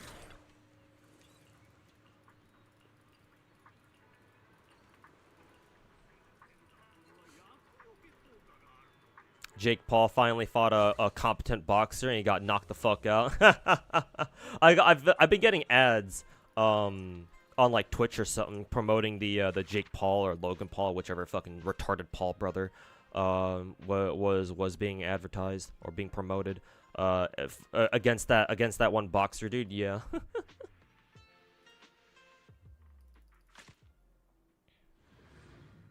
Turns out when you fight someone who's actually in shape and not some, 50-year-old washed up Mike Tyson, then yeah.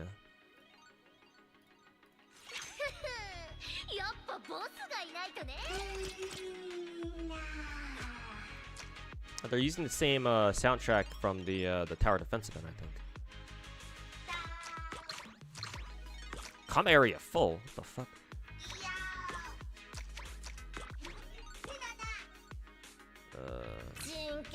There we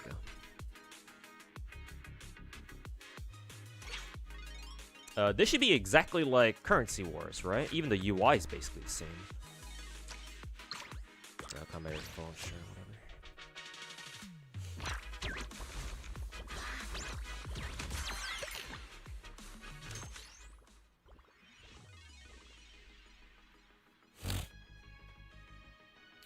Yeah, I know. I'm well aware that Tectone tried to grift again. Yeah, hopefully people realize that, yeah, Tectone's nothing but a fucking dog shit grifter.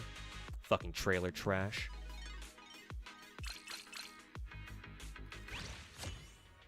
But yeah, hopefully people realize that and they do not give him the fucking time of day.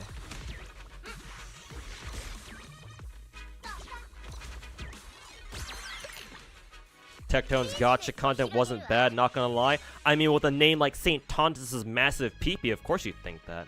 Fucking rat. Get the fuck out of my chat. Go back to St. Tontus's stream and cry to him about how I banned your fucking pathetic ass. How about you suck his dick a little bit more too? Maybe that way you can maybe have a chance of tasting of seeing what Tectone's jizz tastes like too.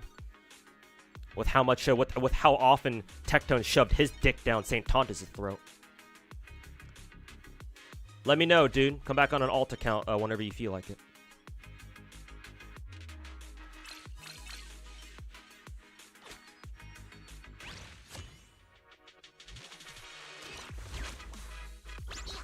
Looked like he was just memeing. You really think people like that are just memeing? I don't know, man.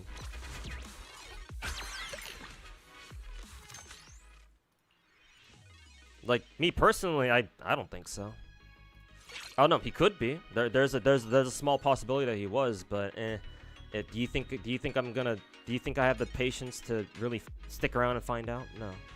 I've already given the rats a chance. Back when Tectone first started calling me shit like God of Unemployment and God of Beggars. There was a month where I let the rats hang out because, you know, I didn't want to, you know, I didn't want to ban anybody, you know. I was trying to be nice, you know. But that month taught me that, no, you can't reason with the rats. They're just going to sit there and just fucking drag the stream down constantly. So, no, I've learned my lesson. Those people, you can't, those people, you cannot, you simply cannot give them the time of day. There is nothing good that comes out of trying to interact with them. Did I ban him? Yes. I have a shoot-on-sight rat policy. Or I have a rats are shoot-on-sight policy in my chat. I've even banned Captain Cabinets and Ethan from my chat, too.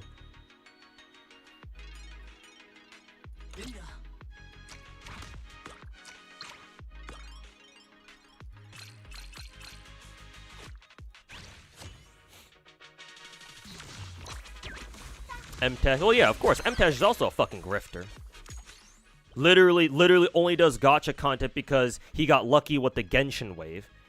Tries to go back to doing MMO stuff, but realizes he doesn't get as nearly as many views doing gacha stuff, so he comes crawling back to gacha content every single fucking time anyway. Dude, the same dude who fucking says, "Oh, I'm gonna quit Genshin" like every other fucking week.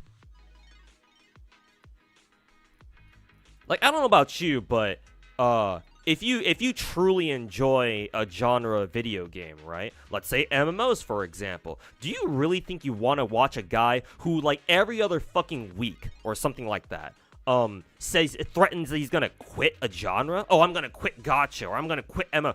Why would you want somebody like that as part of your fucking community? Like, maybe you just watch them to treat them like a fucking DSP or a low-tier god or something, as, like, basically a lolcow, right? You're just watching them ironically just because you want to, you know, just because they're a fucking, you know, walking circus. What the type of retarded shit they say and do. But if you, like, why on earth would you want to treat them as, like, a serious part of your fucking community? I wouldn't fucking do that. I don't know. Maybe that's just me, though.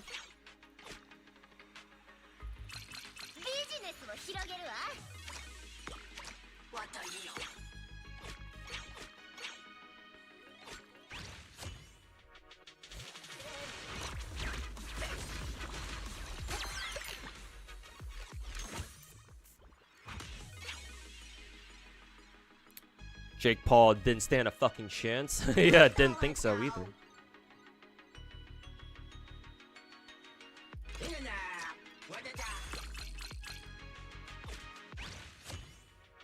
Like, I don't know how long Jake Paul or like Logan Paul have been like training to do boxing or MMA for. Like, credit where credit is due. I think at least one of the Paul brothers have been, you know, they've actually been seriously training. But like, I don't know how long they've been doing that for. And they think they can fucking challenge these other actual professional boxers who've been doing this shit for years. Like, they've been doing this shit like even before they went pro, right? I'm assuming a lot of these boxers, just, you know, a lot of athletes in general, right? They start doing their shit when they're young, right? When they're kids, and they fucking, you know, play sports or, you know, do boxing or whatever in this case for like years, right? So they've been honing their fundamentals and their skills for years, even far before they were able to go pro. So like, yeah, like did Jake Paul really think he stood a fucking chance against someone who actually knows what they're fucking doing? I don't know. Maybe I just don't know enough about the situation. And of course, at the end of the day, and it's all for money, so who fucking cares? Or Jake Paul certainly doesn't give a fuck, I'm sure. It's for the money, after all. Money talks. Keck.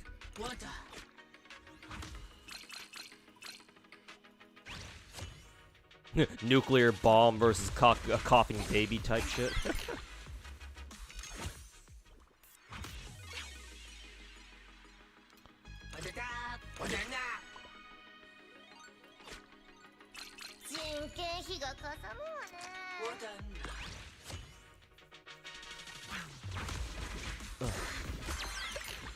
Correction, he fought a boxer who didn't follow the script and got taken out.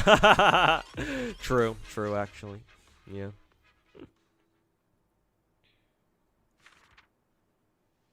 Nikkei's got a skin gacha. No, oh no, demonic presence. No, Nikkei people absolutely bitch about the skin gacha. No, you haven't seen. Just check anytime Nikkei puts out a skin gacha, just check the Nikkei EN Twitter. And check the responses to the tweet every time they put out a new skin gacha announcement. You will see not a lot of people are happy about that either. You will always find a couple, like, at this point you can say, oh yeah, even the EN players are kind of used to this by now, because like, yeah, clearly they're not going to stop putting out gacha skins, so a lot of them have just kind of like stopped complaining about it.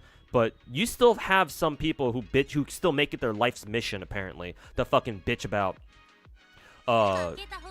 Nikkei skin gacha. So like, don't you worry, they still bitch about it.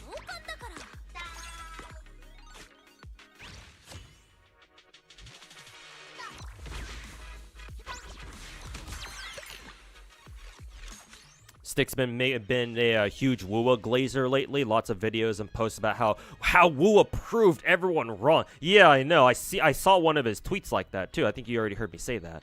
But yeah, that shit is like, what the fuck, dude? Like, I fucking, just for his own sake, I fucking hope that who is it? He's getting paid real fucking good to shill that hard for Wua, man. Like, hey, if he's getting paid to do that, then shit, man. You know, I guess I can understand. But, like, you know, he's still a fucking shill, so he can go fuck himself.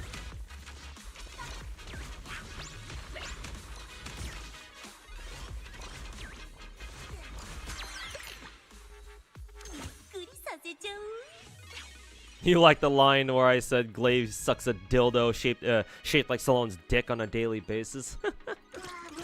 Glad you liked that.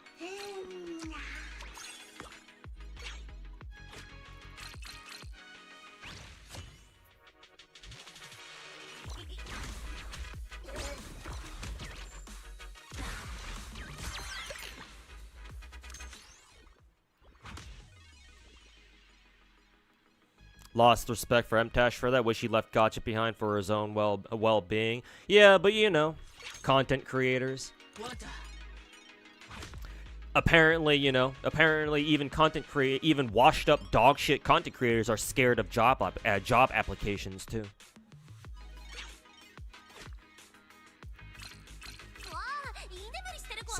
It's like some of them don't even try to hide the fact that they fucking hate gachas, and yet here they are still making dog shit gacha content anyway. You know? Must be real fucking scared of seeing, looking at a job application, I guess. Let's see, is that another magnetic boom? Actually, shouldn't have bought that.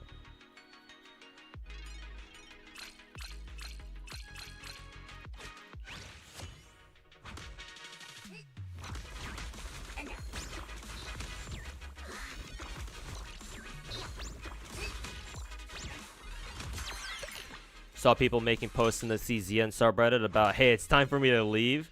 It's time for them to leave, and people said, bro, we're not in an airport, just leave.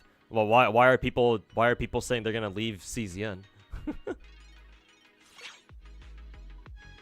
What's going on with that now?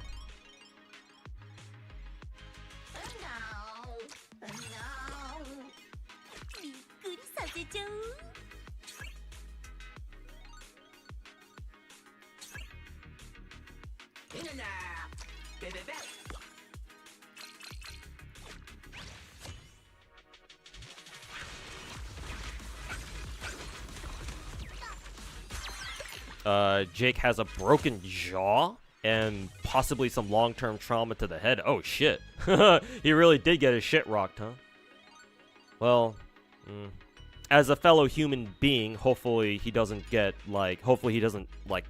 suffer long-term consequences from that, but as, you know, just my own personal opinion, knowing what it would, you know, knowing a bit of what he's like and what his brother's like, well, let's just say that he's not gonna farm any pity from me.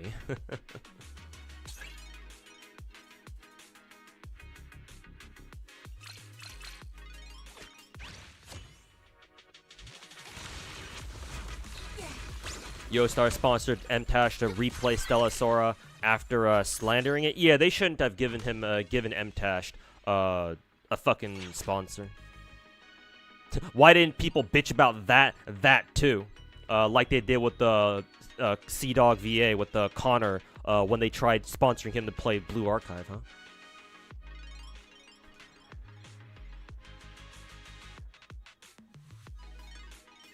Motherfucker didn't quit Nikke for gacha skin because like he did for GFL2. Well, to be fair, $200 is way more than $60.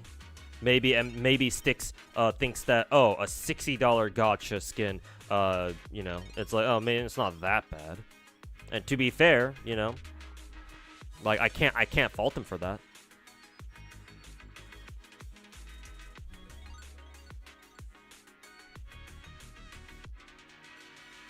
Would I say those people are just broke about bitching? Well, no, you can't assume that. Some situations, sure, you can assume that people complaining about something, they're complaining because, you know, they don't have the money to afford it, to afford, you know, whatever they're complaining about. But in the case of the skin gacha, I don't know. I don't want to blame it on people just being broke. Because how I see it, my stance on cosmetics is that as a standalone product, skins should cost no more than $20. No matter what. I don't give a shit what kind of game you are, whether you're a gacha or just a regular game but you have microtransactions in it. If you want to sell like a skin for a character, right, or a cosmetic along those lines, it should not cost more than $20. Like 15 is where ideally I'd like it to be at, but no more than 20. If you want to charge more than $20 for a cosmetic, then it better oh, it's Excalibur. It better come with like other perks or other like materials, like something extra, right, to give you more value, right?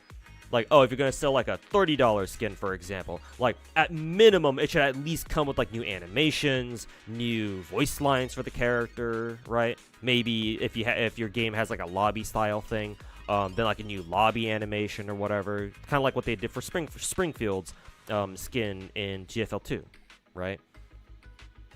So I don't really have that big of a problem with people bitching about Nikke skin gacha, because yeah, $60 is a lot of money. Like, you're basically spending as much money to buy a fucking AAA game at that point for a goddamn skin. So if I use that frame of reference, then yes, it seems a little ridiculous, I think.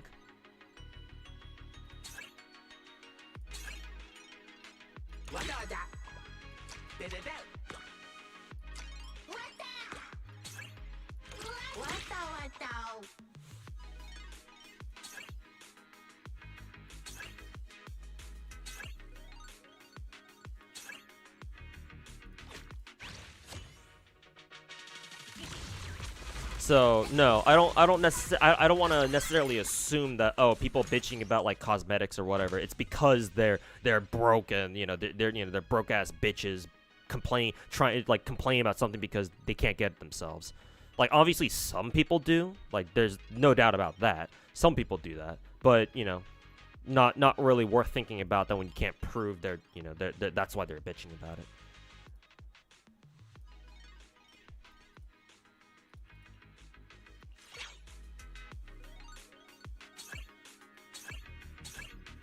I'm looking for a second Excalibur here somewhere.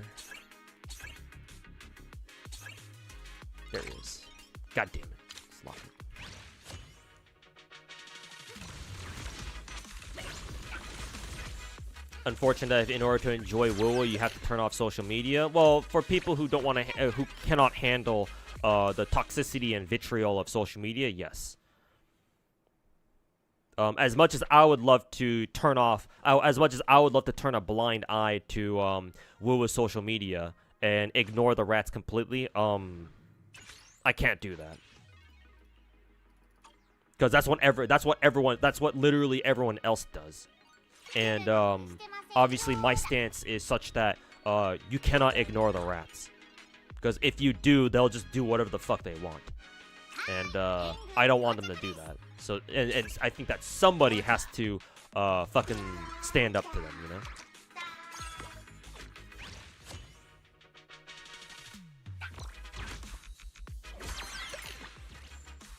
$60 every update or $200 a year. Well, that's kind of a narrow-minded way to say looking at it, Tammy. To be fair, I don't know how serious you are saying that, but with Nikke, at least if you don't, if it's a skin gacha for a character you don't care about, you're obviously not gonna buy it. Like, if you want to buy every single gacha skin that comes out in a year, then sure, yeah, at that point, obviously be worse, but, or it would cost you more money, but.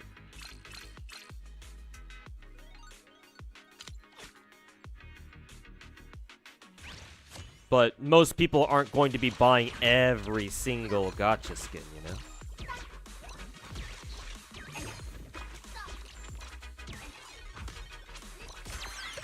And besides, do you think gacha players, at least most of them, are capable of long-term thinking?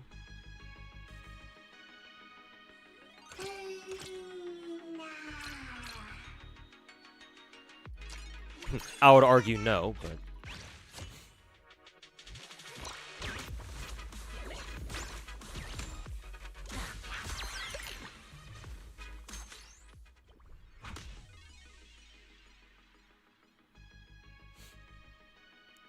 Your friend who likes WoW getting toxic Hoyo fans on social media. Oh yeah, unfortunately, the rats aren't limited to just the WoW cucks. Like, I call them Hoyo tards for a reason.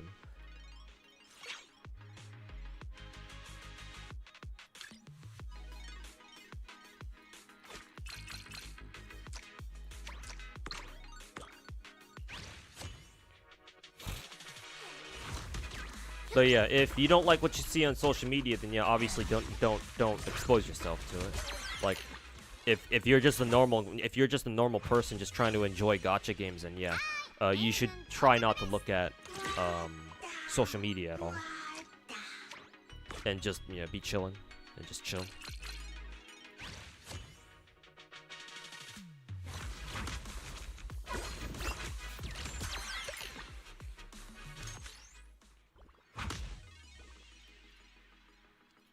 Ooh, attack speed.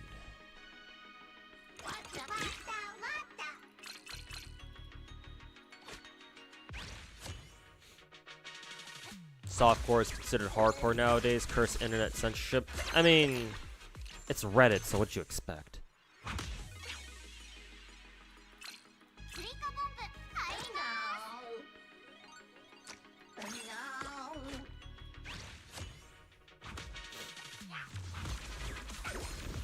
Friend of yours accidentally used an item in GF. Oh, the main character item thingy. turn into a female gender? Is there a way back? The only way to do that is if they got their hands on that same exact item again. I currently don't know how you get another copy of that item. Maybe you can buy it. I'm assuming I'm assuming you can buy it in the shop. If it is available there, it shouldn't cost too much. Keyword shouldn't.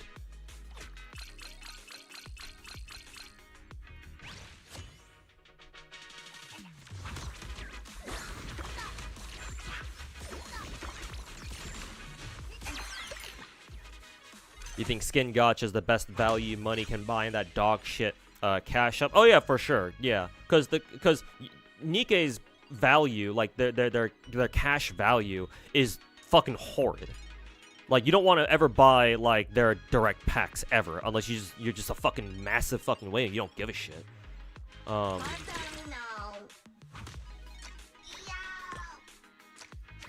Actually, I don't want you.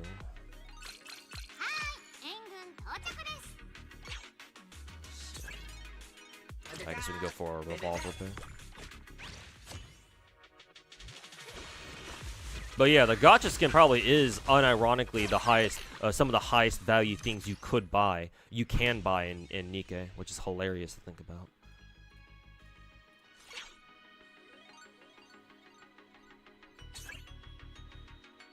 Let's see. Let's go for Miss Esme. More copies of Revolver Boo. Nice. Esme. 2-star Esme. Oh. Final copy of Bang Volver. Save for next.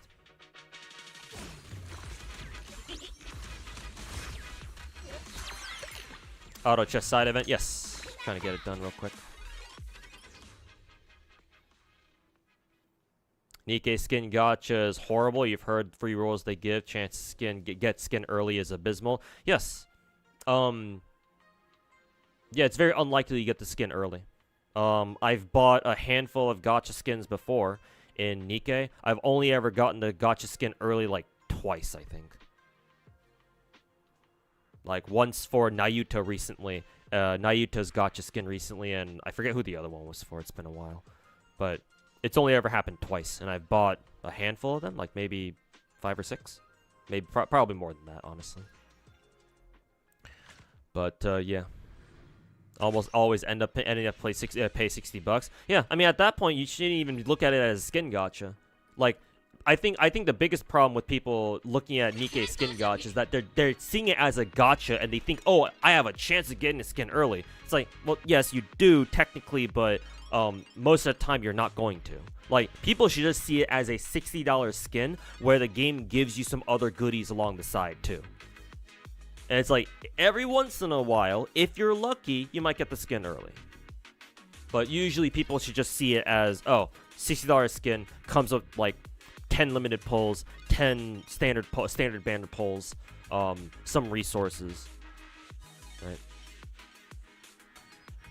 Though obviously I would much prefer them just fucking selling us the gacha skin itself just on its own for like, I don't know, 30 or 40 bucks. That would be a lot better. But we don't, you know, the game doesn't work like that, unfortunately.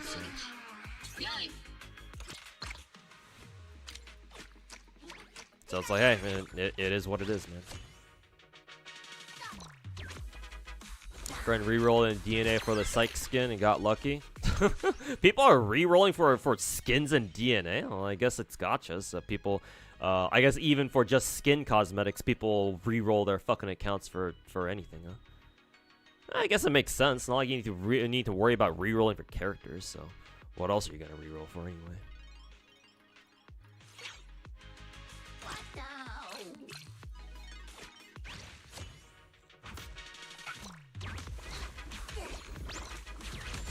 Styx's channel blew up because of Uwa. Ah, I see. I guess that makes more sense then.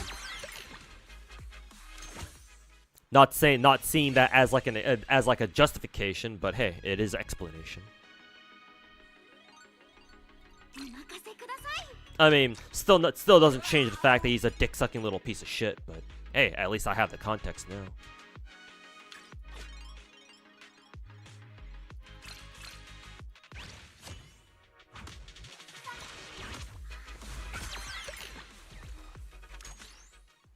Don't know if his new viewers know he was a casual Arknights Nikkei player or like an MMO player. They probably don't. And even if they did, they probably don't care. Will Cucks love a CC glazing their game? Yeah, exactly.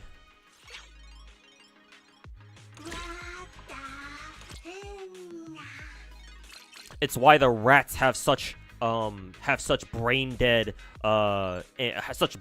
fucking followings, you know?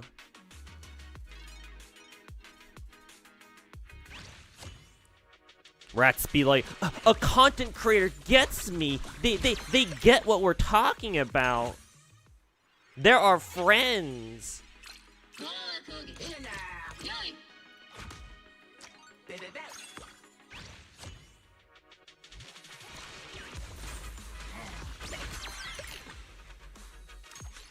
Excalibur, how about you call him Sabu? Excellent.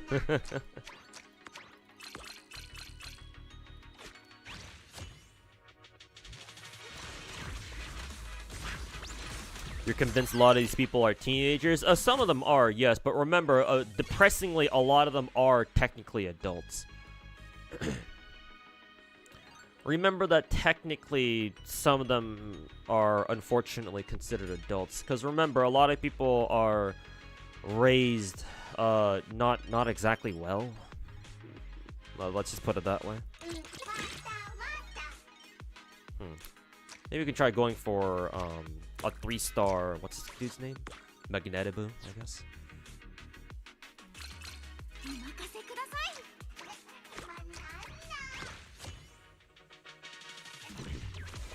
Like, yeah, hopefully a lot of these retards on Twitter, whether it's for Gacha or, you know, other communities, hopefully they are just, you know, clueless fucking teens who have no idea what the fuck they're talking about. But unfortunately, if only that were the case, it would make things a lot easier for the rest of us, huh? Like, no, unfortunately, and part of the reason why I think that, you know, a lot of them aren't just kids, just on their parents' phones all day, or on their tablets all day, is because, well, you know, Disney adults are a thing. So, like, you know damn well that there's a lot of adults out there who certainly don't fucking act like one.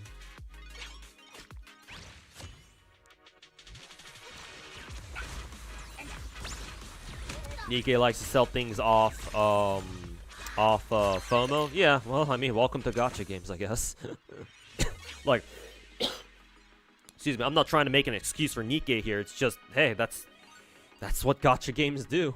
Gacha games are all their entire fucking MO when it comes to selling shit, for the most part, is literally, hey, we're trying to sell you some FOMO shit. So it's like, I don't know, man. Are you supposed to be surprised?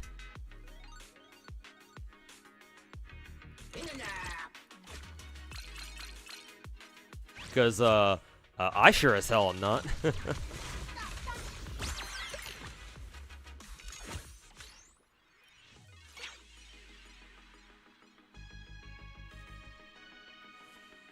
Let's see. I think I was trying to go for. I think I'm trying to go for what? A 3-star. Whatchamacallit it? A 3-star Magnetibu, I think. Let's see. So we'll sell off Butler Boo. I'll keep Avocado Boo because he's already 2-star. Revolver Boo. Yeah, whatever. And Rosona Boo. I think Rosona Boo is already. Actually, no. Rosona Boo is not 2-star yet. Interesting.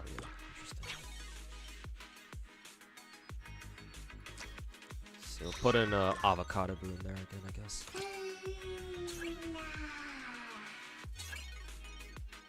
More Bang Volvers. God, why does it give me so many Bang Volvers? So, oh, nice. Magnetibu. Oh, Zona Boo, 2-star. And then I think I should be on the lookout for more Avocado Boos, I think. Let's see, Rezona Boo, 2 more Rezona Boos.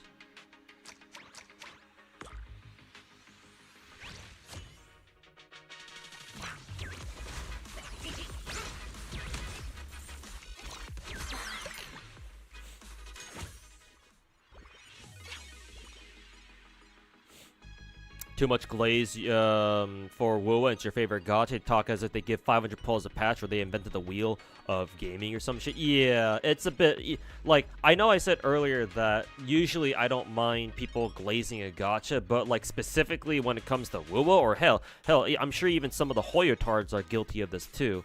But like some of the glazing I see for WoWa or some of the Hoyo games, it's just like, this is a bit much, man. It's like, even if you've done nothing but like, even if you technically haven't like talked shit on on any other gacha, it's like at this point it's like there comes a point, you know? Like it gets to a point. So are you really glazing the game because you truly enjoy it, or? Because if you ask me, it's like people who act like that, it's like, bro, you do not fucking trust them, right? You don't fucking trust them. It's like fucking Jehovah's Witnesses coming up to your fucking door if you're American, or like you got like these random ass street salesmen trying to sell you shit off the street. It's like, why do you think they're doing that? You know? It's like, gee willikers, I wonder why they're doing that.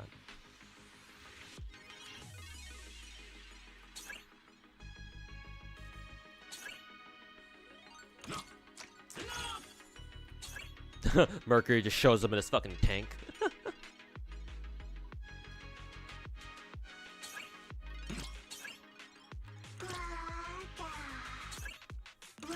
Nice.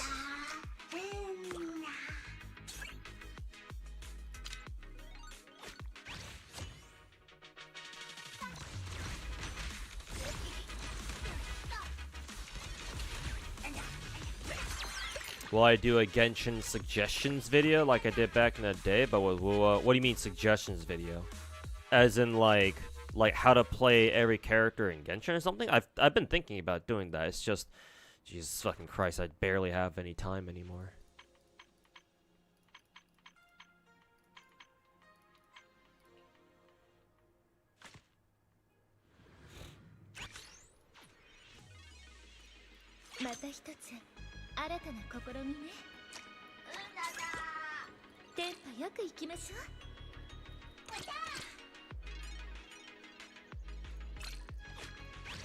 Ah, shit.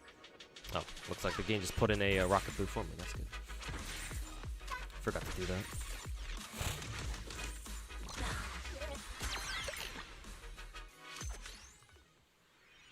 Really easy to manipulate those guys. Yeah, and which is why, like, it's part of the reason why I fucking heavily dislike, even hate, what a lot of these gacha content creators are doing. It's like a lot of the shit that a lot of other gacha CCs do, I do not see as being genuine or authentic or shit like that. It's like, fuck no, I don't like what they're fucking doing, you know?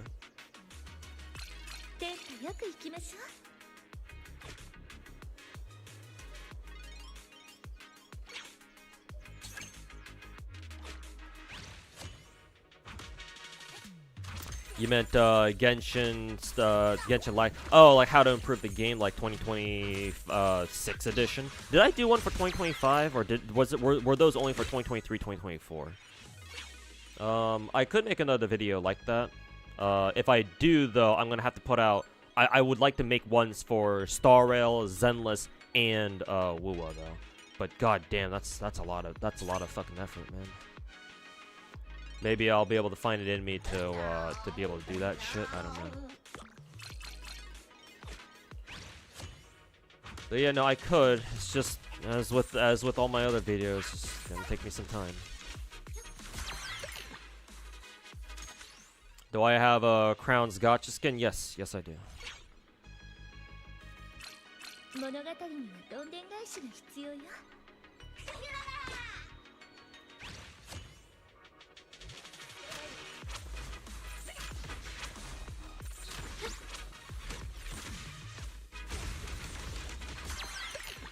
Usually the players being the disgruntled ones and CCs are farming them for views. Most of them probably, yeah.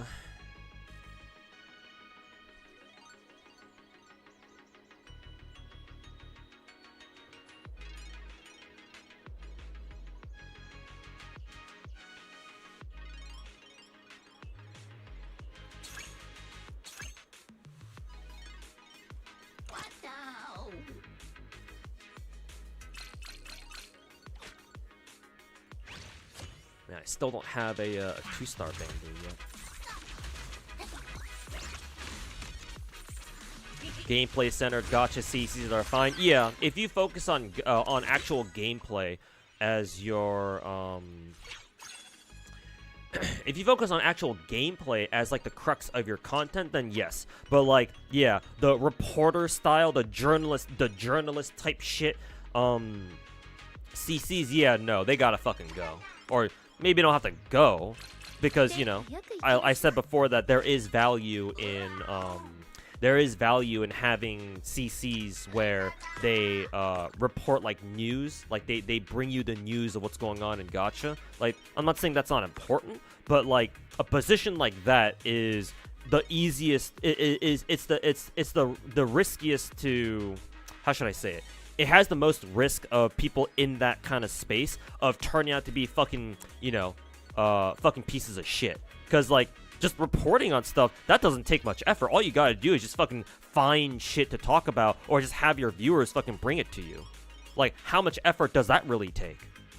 Whereas actually playing the game, it's like, okay, well, you actually have to put in some kind of effort for that.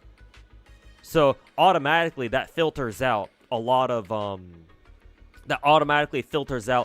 these fucking rat types, right? Just look at Saint Tontus trying to play Zenless, and he can't even play fucking Zenless to save his fucking miserable fucking piece of shit life. How good he is at Wuthering Waves even, I wonder. Clearly not good enough to get into Sweet Elite's tournament. I mean, hell, even in Sweet Elite's first tournament, he got his ass. She handed his fucking ass to him.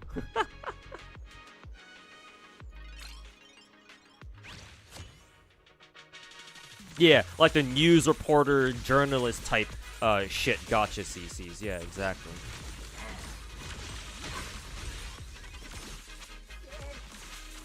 Ooh, I actually might lose this. Yeah, I did. Shit. I gotta really try to get 2-star, 2-star versions of characters now, or Bangboos now. Problem is the game. There we go. There's a 3-star, or there's a 2-star. I guess I should try looking for, what is it? Should try looking for, more of these. What are these dudes called again? Lucky Boos? So I've got 2 of them already. I can get them 3-star, I think.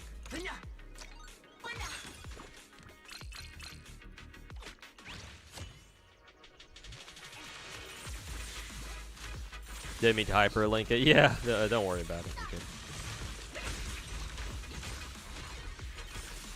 There we go, much better.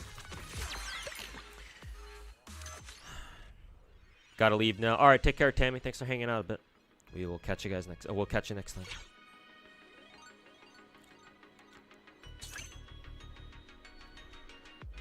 Where the hell are my Lucky Boos? God damn it!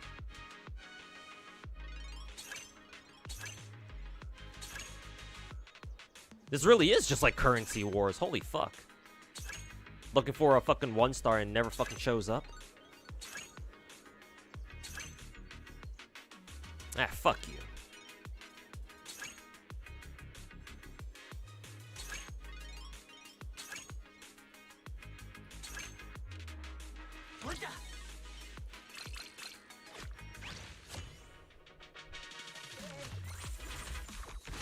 You want to make Stellar Sora content, but you're seeing all the Diddy allegations kind of coming up in your chat. You should honestly, you should not take the pedophile baiting people seriously. Like, I said this before, but I fucking hate the moralist types. You know, I fucking hate it when people feel the need to try to shame other people on the internet, complete fucking strangers too, mind you, on like, oh, you shouldn't enjoy this because I don't like it, or like, you shouldn't enjoy that because you're fucked up for enjoying that type of shit.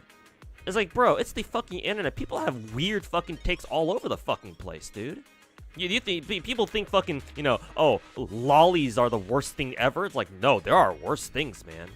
I can tell you what those are.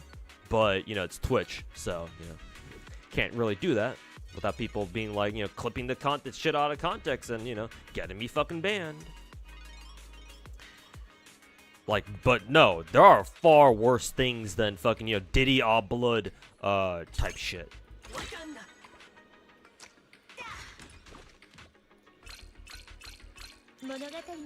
Excuse me.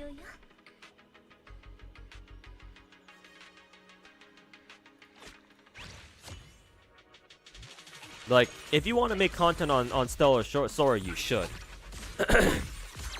Just either ignore the fucking pedophile baiting people or or just ban them, get rid of them. Don't deal with them. You know, we already know how we already know exactly what these kinds of people are like. So why bother trying to deal with them? Just don't. Fuck them. Excuse me.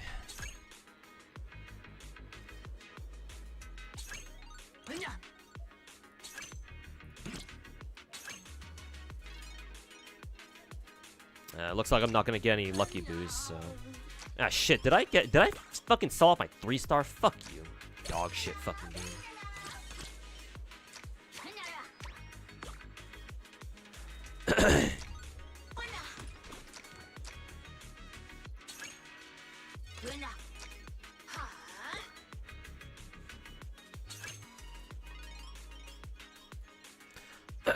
Excuse me.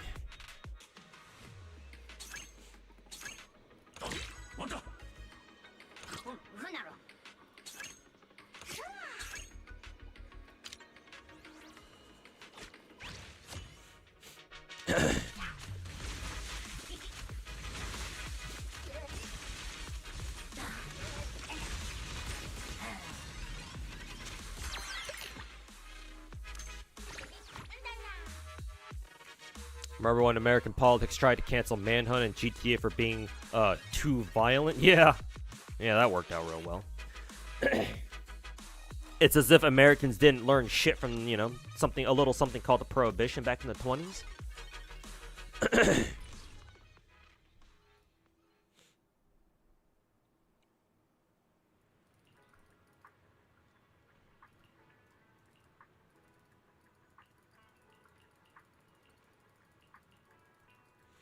Fun part of Wuwa glazing after 2.0. Wuwa changed everything with Flight. Nothing's better than Flight, and then now it's fuck Flight. It was always shit. Bike is so much better. I know, right? Anything to maintain the agenda, no matter how fucking retarded you sound.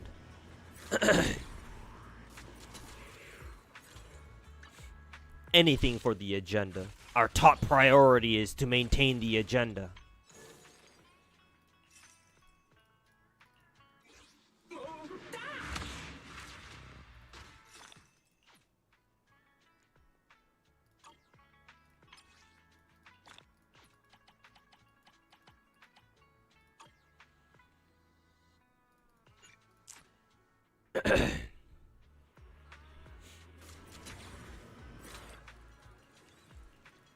Thoughts on Jane's skin? It looks nice. I like the color scheme.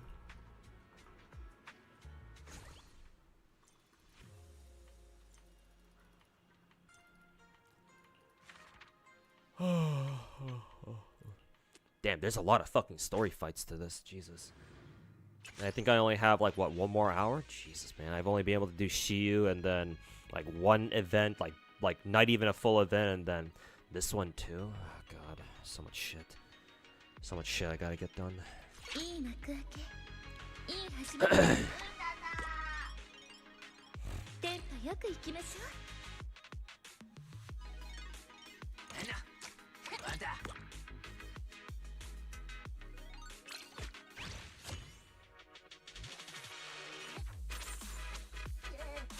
Think Flight could fit Lahai Roy, the 3.0 region? Yeah, it definitely could. I mean, given what it looks like, with it being all wide open and shit.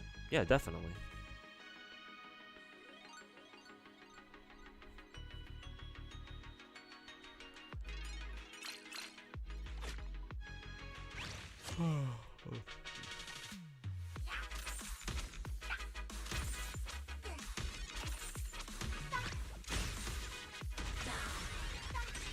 Clown plays Zenless like every other fucking month and expects to clear endgame 100% without effort. He probably can't even clear. Oh shit! Did I lose that one?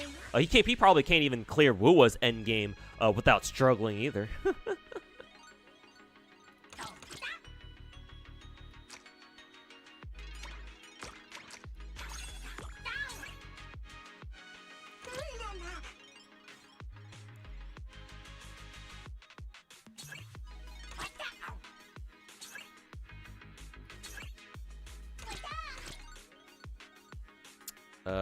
Actually, so it looks like we're getting recommended Bang Boos now. Is Bellion recommended? Okay, Bellion is recommended at least. Bellion, Rocket Boo, sure.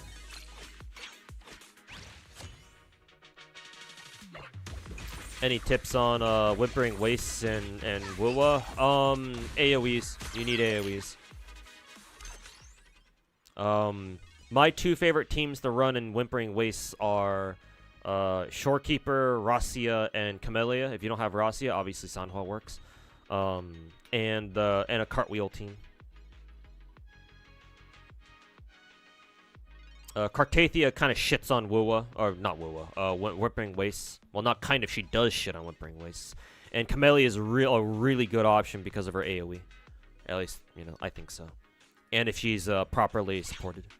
Traditionally, those two have been my, those two teams have been my personal go-tos for Whimpering.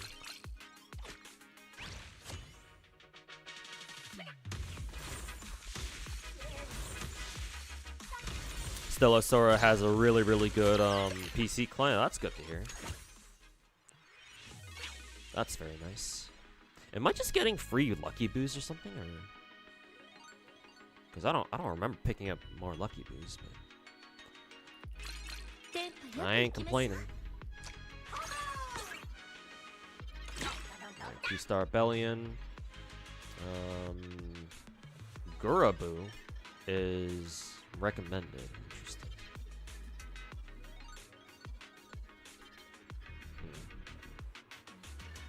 I think I'll take Gurabu for now.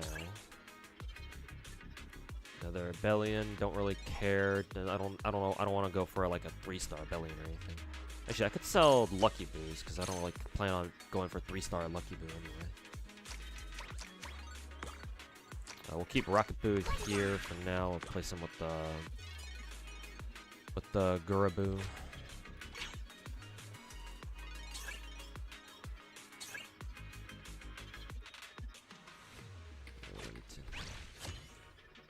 Hey, King of Gacha. Welcome back, man. How's it going?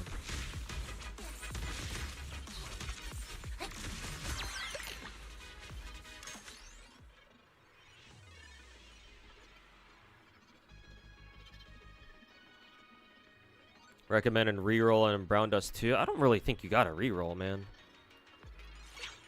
Game's already super generous already. You will get lots of characters just over time.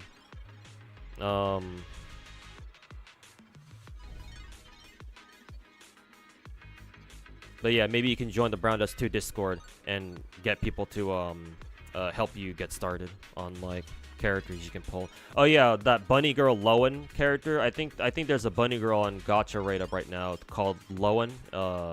She's got pretty big tits. But she's got like a reverse Bunny Girl outfit going on where she's got pasties covering her nipples and her fucking pussy. So that's what she looks like. But apparently she's really fucking good, like to the point where you want to +5 her or something. I don't know why, but I heard she's really fucking good. So you may want to consider pulling for her.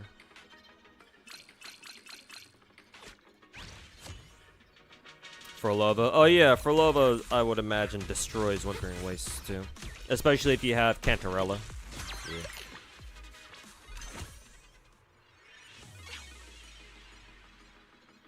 Wonder how Enfield will be in the gacha space, community speaking, or from a community perspective, probably a mix of Arknights players and Big 4, right? Yes, that's exactly how it's going to turn out. My concern is that, oh, free Lucky Boo.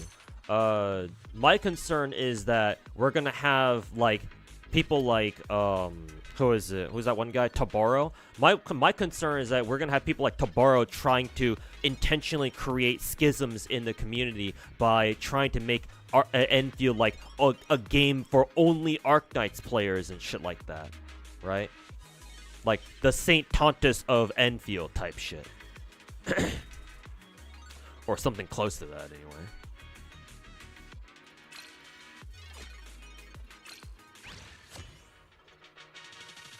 But we'll see how it shakes out. Well, endgame isn't hard. Technically, it's not. But then again, you know, most gacha endgames aren't hard either. Like, as long as you know what you're doing. Is it true Stygian Onslaught Dire is harder than anything in WoWa? I would say so, actually. Because here's the thing, WoWa, from a gameplay perspective, is not that complicated, man. Like, if I were to really be very blunt about WoWa's gameplay, all you do in WoWa is do your character combos, dodge whenever you see enemies attacking you, and like parry whenever you can. That's pretty much it. WoWa's combat is not exactly complicated, but in Genshin, sure, most of Genshin's combat is whatever. But like when you play dire difficulty, oh, you better know what you are fucking doing, because Genshin's mechanics, because Genshin actually does have mechanics, believe it or not. Well, the WoWa cucks certainly won't believe that, but no, Genshin actually does have mechanics, like some pretty deep mechanics too. Not to mention, there are like little quirks and tricks that you can do with, in Genshin. Like, for example, you know, you can abuse Gene fall damage, because the way fall damage works in Genshin is that if you can toss enemies from a high enough like height, right, have them fall down, enemies take fall damage based on a percentage of their max HP, which is why fall damage does so much fucking damage. It applies to both you and enemies, actually. So that's why in our last Stygian Assault cycle, you had the Jean, the Jean, Zhongli, I think Zigwin gimmick, where it was basically just abusing fall damage, pretty much, or something like that, however the fuck it worked. It's like, Genshin actually has some neat little gameplay tricks that you can, if you know about them, if you know how they work, it's like, yeah, you can absolutely use them to your advantage. And some people be like, oh, but that's exploiting the game. Hey, it's not our fault. it's Hoyo's fault. It's Hoyo's fault for fucking, you know, letting that be a thing in the first place. So hey, man, we're just using whatever's at our disposal. It's not cheating. You know, we're not using cheat engines or whatever. You know, physically manipulating data. That's cheating. Obviously, I wouldn't. You know, nobody should do that. But it's part of the game. So fuck it. We ball.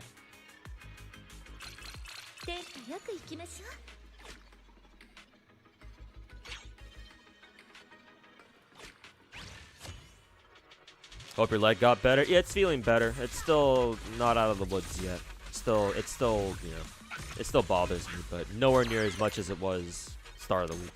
So yeah, it's gotten better. Thankfully.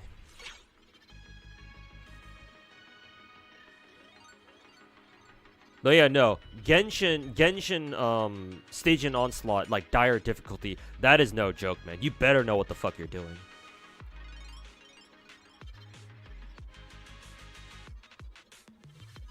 Not to mention, this might be a controversial take, but I don't care. Dodging in Genshin is way more difficult than dodging in WoWa. Because in WoWa, when your character dashes, a character's dash, the entire duration of their dash is counted as a dodge. So anytime an enemy hits you while you're dashing, you're going to trigger a dodge. So strictly speaking, dodging in WoWa is much easier than it is in Genshin. In Genshin, you don't have any dodge feedback. Right? Yeah, your dodge has iframes, sure, but you can't physically see where your iframes are at. You just kind of have to get a feel for it yourself, right? Not to mention, like, you don't, like, there's no fancy dodge animation when you successfully iframe something in Genshin. Like you gotta fucking manually time that yourself. Like, game ain't holding your hand on that one. Funny enough, as it is to say about Genshin. So when you iframe shit, or when you're trying to do your team rotations, like, you better fucking hit them, or you know, or you know, sucks to suck, I guess. I'll put an Excalibur there instead. So I'm going for Guraboos and more Excaliburs, I guess.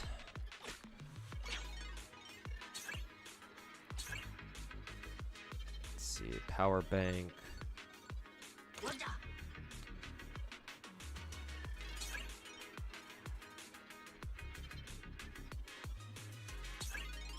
Yes, 2-star Guraboo.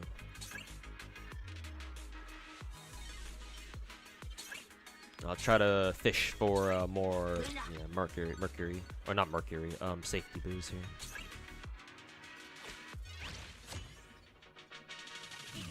Did you get Robella, Banyua, Dahlia? I got Constance and I did get V1 Robella yesterday, yes. In about an hour, I will pull for Banyua. I'm just trying to farm as much polychromes from some events as I can. Because I did not have a lot of, I do not have a lot of polychromes sitting around at the moment. So I'm trying to get as much of the events done.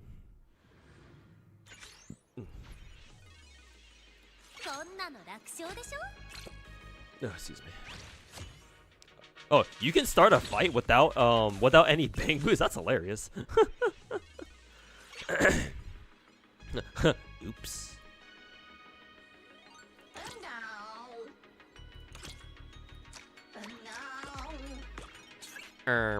Oops.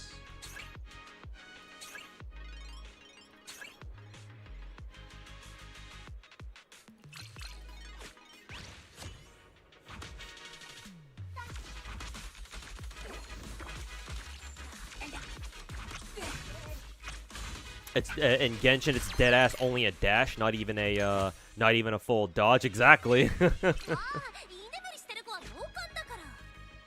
Like, Wuwa's combat definitely looks flashier, yes, but in my honest opinion, like, getting good at Genshin is actually more difficult than getting good at Wuwa. Like, to get to a level where I would respect you for being, like, really good at Genshin or really good at Wuwa, it's like, hell, like fucking Genshin is way more difficult in my opinion. Oh god, am I gonna get fucking wrecked here? Yeah, we did. Fuck. Looks like these tutorial missions are getting kind of tough now. Well, then again, it didn't help that I started the fight. I actually started the fight without any bang boo. It's kind of hilarious that they even let you do that.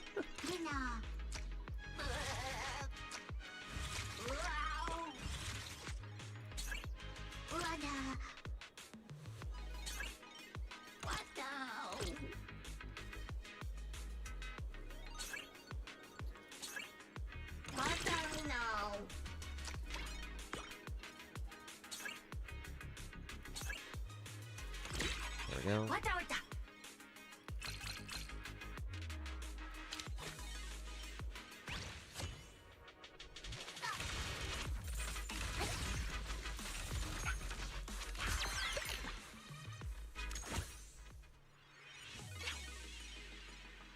Wu has also been casualized a lot since 1.3, maybe, but I wouldn't say the gameplay, Wu's gameplay itself has been like simplified or anything. I mean, it's a gacha.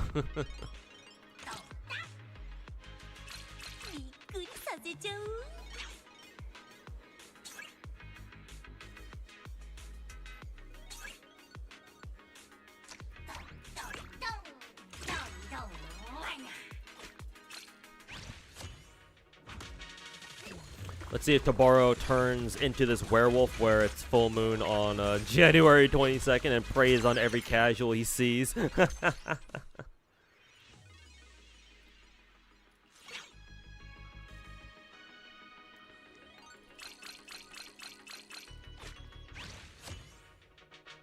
Toboro fucking howling with his little cult, yeah. Fucking Saint Tontus wannabe looking ass.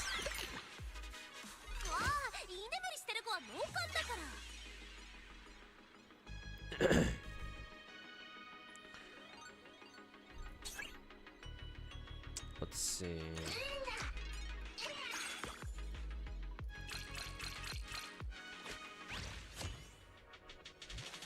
Hey, Rex Nemesis, welcome back, man.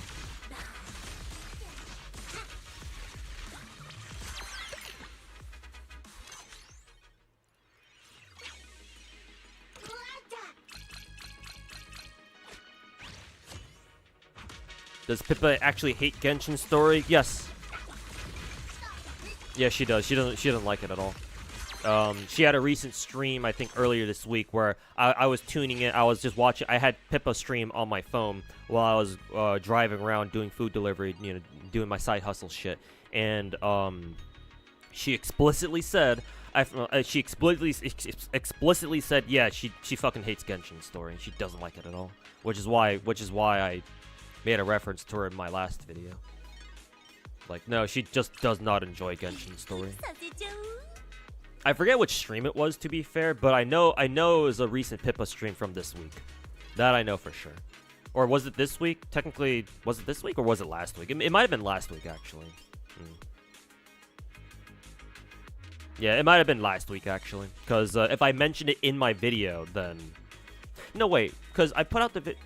When did I record for the video anyway? I recorded the voice lines for my last video last weekend, I think. So it had to have been a Pippa stream from last week, actually, not this week, last week. But no, I explicitly remember her saying that yeah, she just does not enjoy Genshin Story. I mean, hey, that's fair.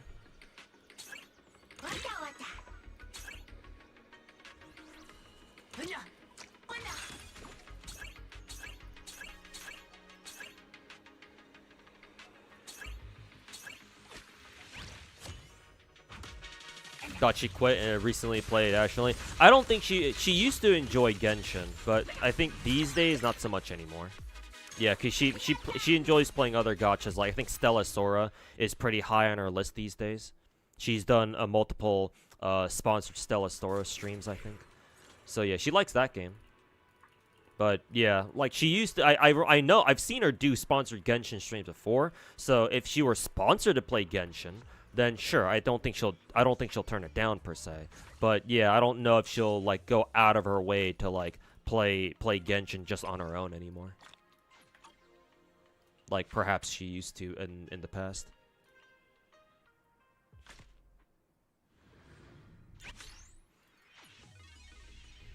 Well, what doesn't really give you an incentive to get better? Well, to be fair, most gacha games don't, because they care. Endgame boils down to, do you have the right characters? I don't know if you feel that way about like other gacha games. Maybe it's just Wuwa for you. I don't know.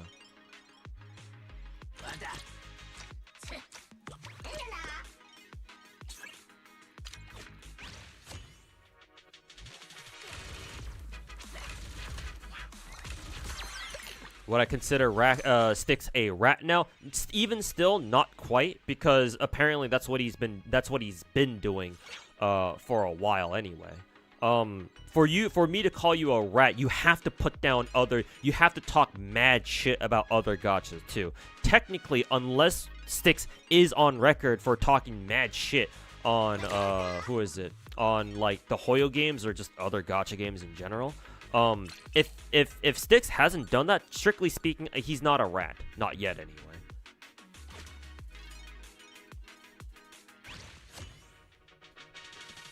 But I will say this, he's damn close to being one.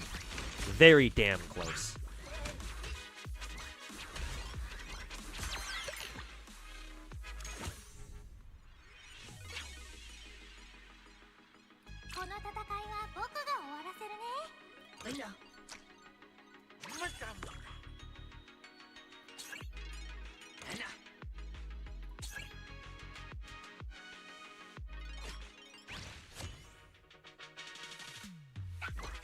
Well, should have an endgame mode that focuses more on style and your rotations than damage. They even had an event just like that. Maybe. I'm not quite sure what that would entail, but maybe maybe you know. I assume that's just a skill issue on my part.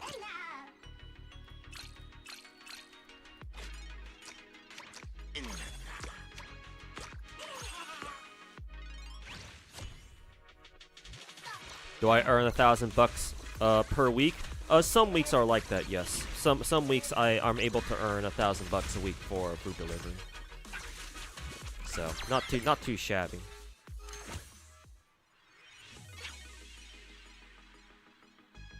Certainly better than, you know, nothing. Alright, 2-star Tycoon. Let's see. I've got this dude right here. I don't know if I want to keep using him though.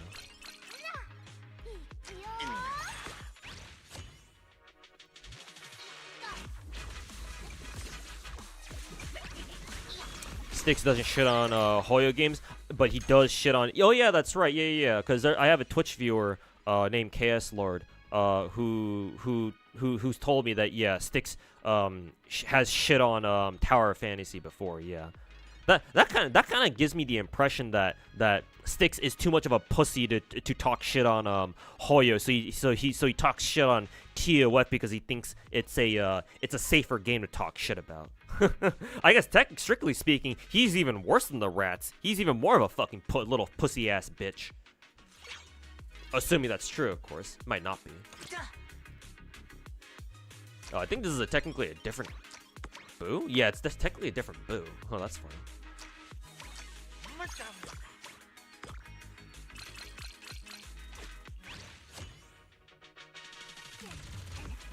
He doesn't necessarily talk mad shit about other gachas except for Tower of Fantasy apparently.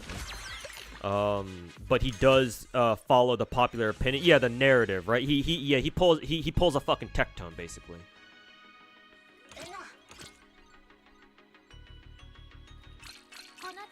Yeah, he basically he's a little fucking grifter. Like in other words.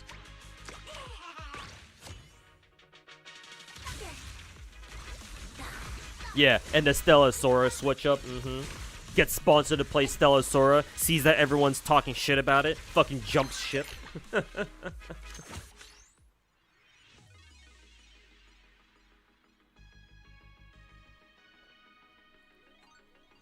Damn, maybe y'all think if Styx lived during the American Revolution, you think we'd call him Benedict Arnold?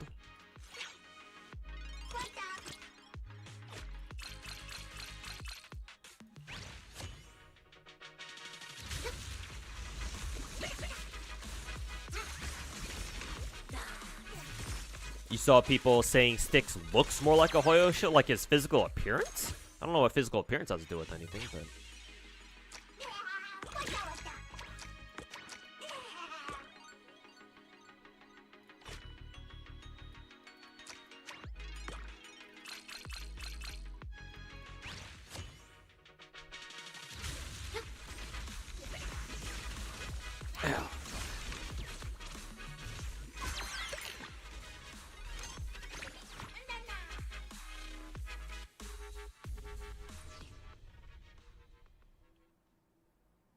Oh, that was a quick tutorial fight.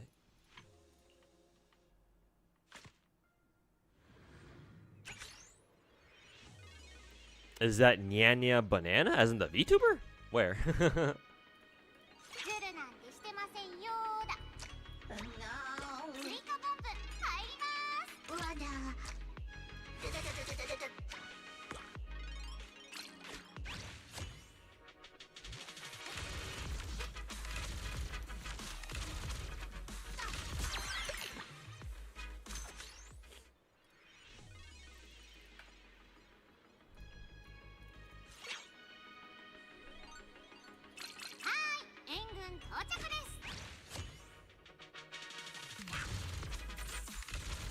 The shirt or oh, this? Oh no, it's let me full screen this. Oh, awkward webcam resolution.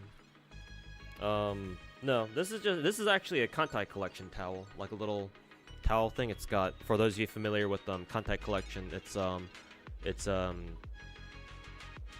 I know this girl is named Oi, like O-O-I, Oi. This girl's name starts with a K. Kita something? Not Kita-san Black. Kita something. I forget. It's been a while since I last looked at anything Kantai collection related. But no, I got this towel from Anime Expo because I was big into Kantai at the time.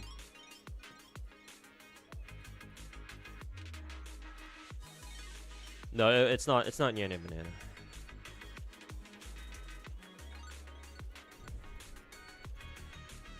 What happened to that Tectone guy? He just disappeared. So what happened was that he got his ass that little trailer trash piece of shit got his ass banned off Twitch for dropping the F word. Not fuck, the other one. The one that, you know, could mean bundle of sticks, but you know, the word that people sometimes use to insult homosexual people. That word. He dropped that, and soon after, Twitch banned his ass for a whole ass fucking year. Not the first time Tectone's gotten banned at all. He's gotten banned quite a few times. Looks like this time he caught a fucking year-long ban for that. Think what you will of the offense. Think what you will of the reason why. But me personally, I'm glad that little trailer trash is gone, at least for now. He'll be back though. He'll be back. But then, in light of that, and he's apparently dealing. I think he's had to deal with other IRL shit going on too.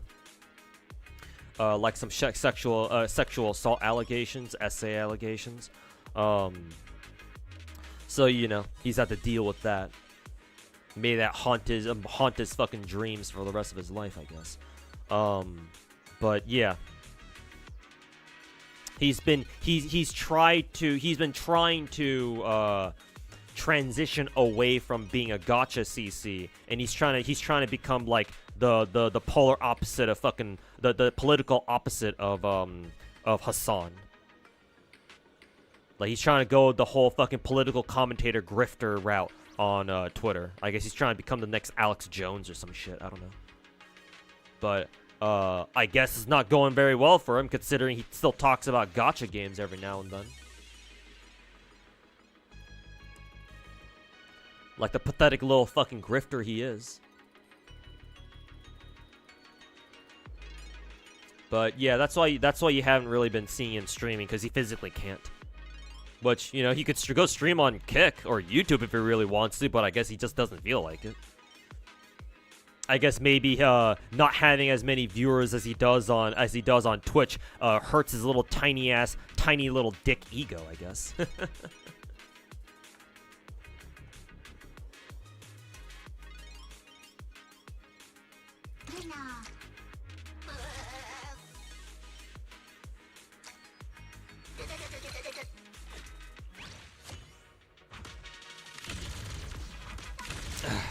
Get a comment? Yeah, there you go.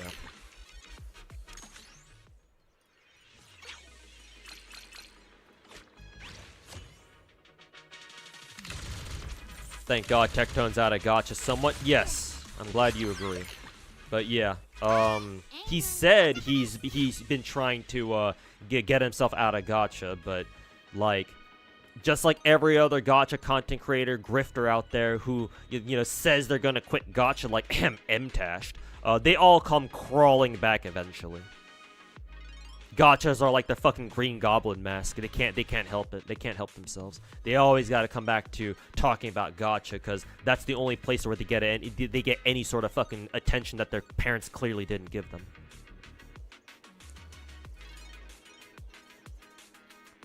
Tectone especially.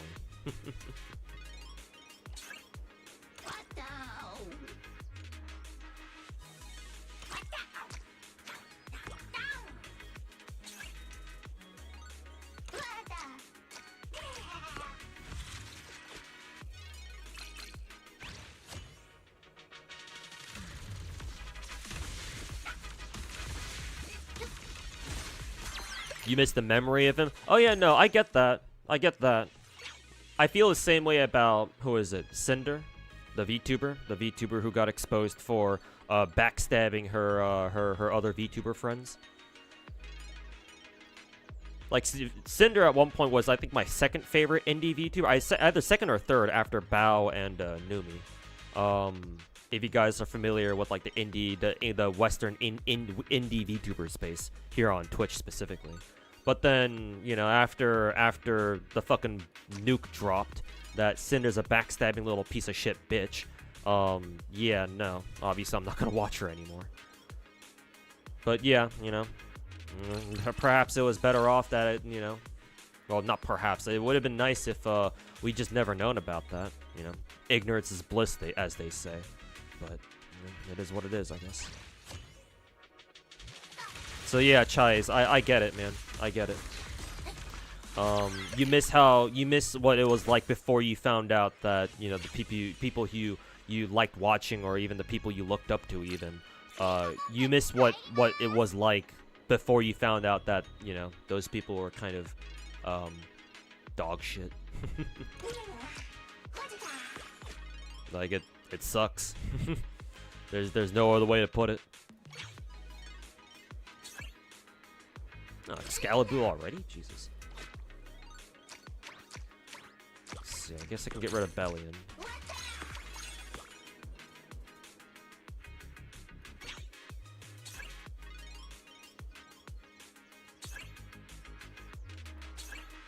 Ooh, nice. With Excalibur. This year was a crazy year for YouTubers in general. Oh, yeah. With all the drama going down. It's quite the doozy.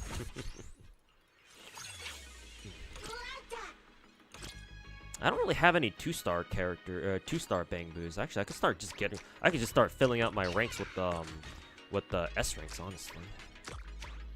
Fuck it.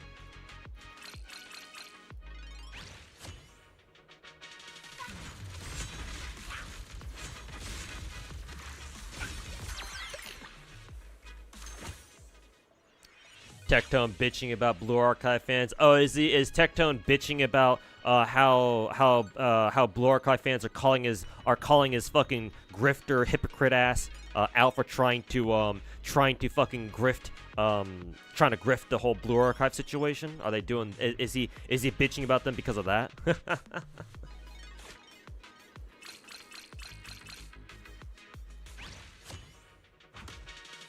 Hey, okay, Lord. Insomnia acting unwise. Oof. Sorry to hear that, man. Hopefully you can get some sleep.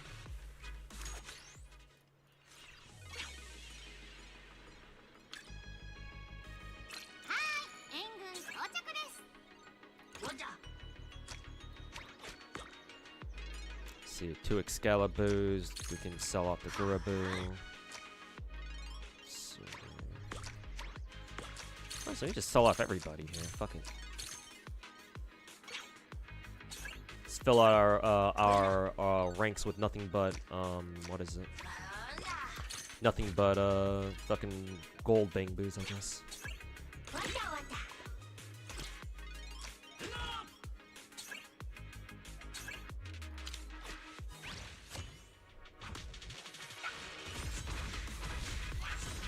He praised, but no, I know about that already, Chaos Lord. I know about that already.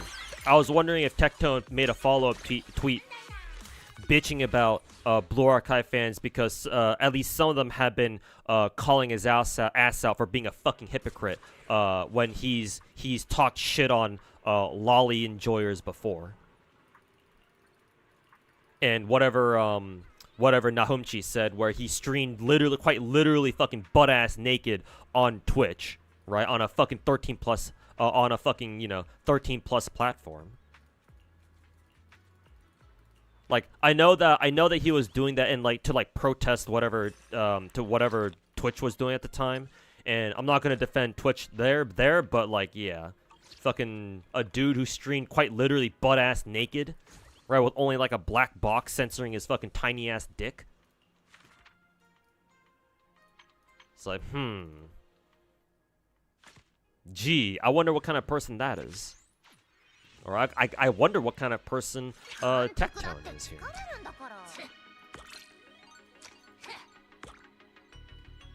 It's like, gee, I really fucking wonder.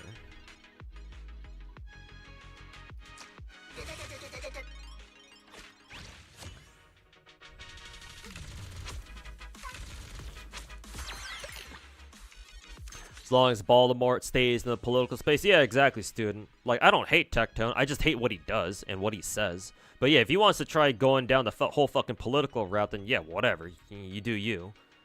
You know, if you want to get your ass clapped by Hassan bringing up your dad's fucking court-martial footage again, then hey, that ain't my fucking problem.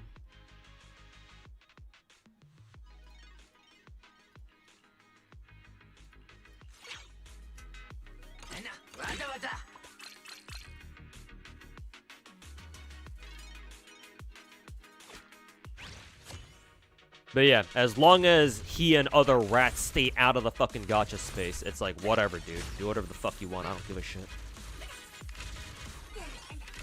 No way, Kantai, the OG boat game. I mean, I used to like it. Well, I never played it, obviously, because it's a fucking region lock game, even still. Jesus. And people wonder why Kantai Collection fell off.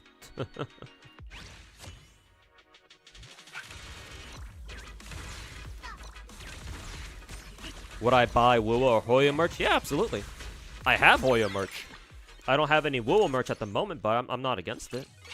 My favorite kind of merch is apparel, like stuff that you can wear. Damn, I got a 3-star Tycoon already? Jesus. When did that happen?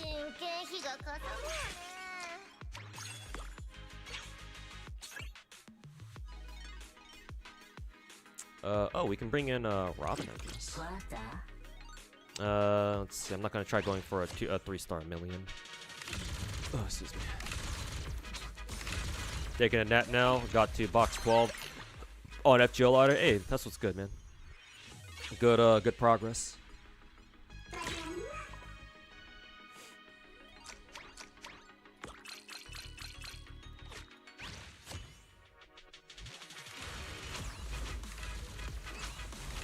Is that from an anime? Oh, you mean the towel that I showed?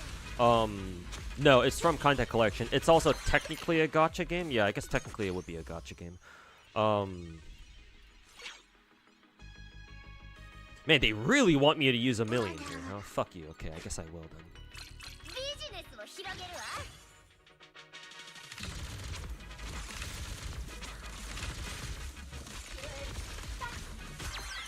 But no, Content Collection was one of the earliest gacha games that came out, because Content Collection came out in 2013, I think.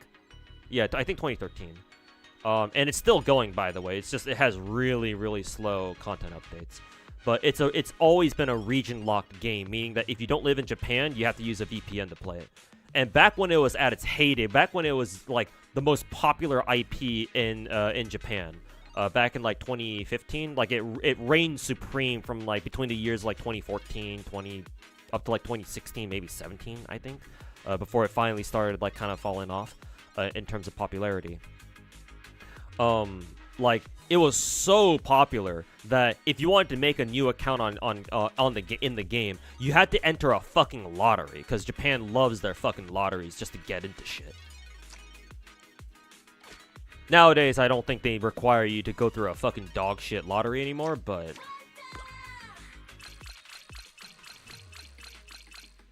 But that's how it used to be back then. But no, it's a gacha game. A region lock one, unfortunately. Used to be very popular. It's still around these days, but obviously not nearly as popular as it used to be.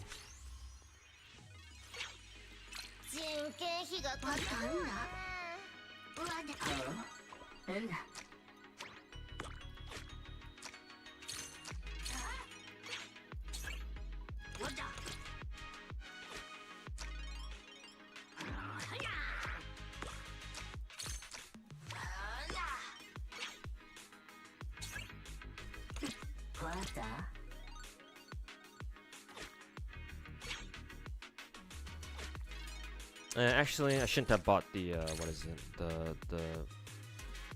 Yeah, I shouldn't have bought the robins there, actually.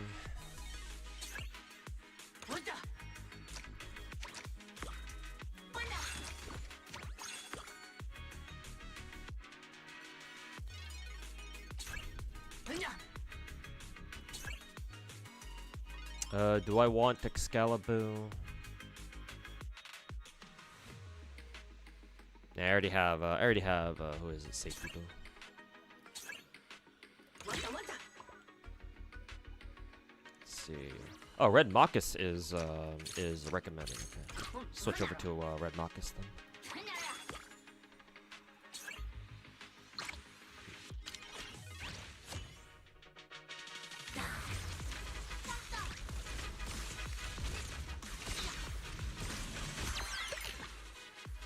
Dog Shocker versus fucking fucking trailer trash exhibitionist. Turns out, when you go deep enough into either side of the political spectrum, you're more likely you're likely to find absolute pieces of shit either way.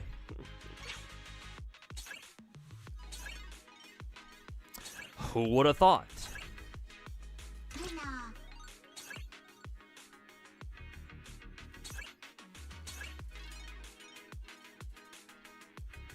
Fucking surprised Pikachu face.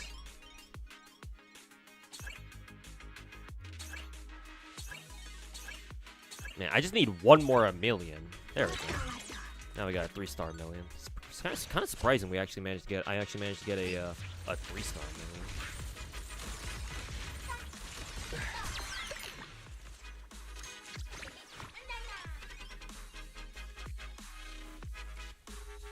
Tectone's admitted he doesn't know a thing about political stuff. Yeah, which is why we know damn well that he's a fucking grifter. He don't know shit. Like at least with Hassan, maybe Hassan, I can give Hassan the benefit of the doubt that he knows what he's talking about when it comes to political stuff. But you know, Tectone, I don't know if he doesn't know shit. What the fuck is he doing trying to become a political commentator? It's like, are you that fucking retarded? I guess he is.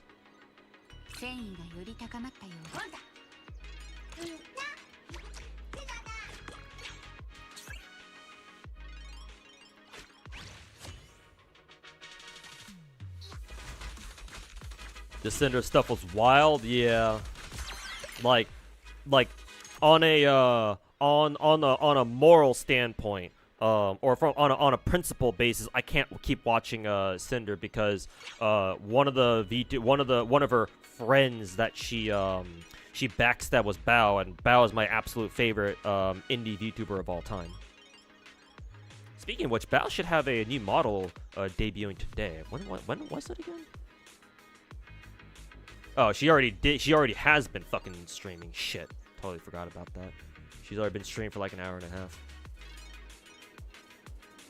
Oh, her models like that. It's kind of following that one trend where it's like you see VTubers like off on a side angle instead of like facing forward at you. I don't know how I feel about that. Honestly I think I prefer VTubers just having like a front view like that. But it's a trend, so. Gotta capitalize on it, I guess. Oh, shit.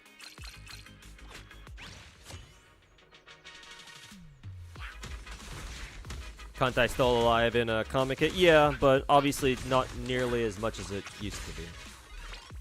So that's unfortunate. Then, you know, things come and go after all.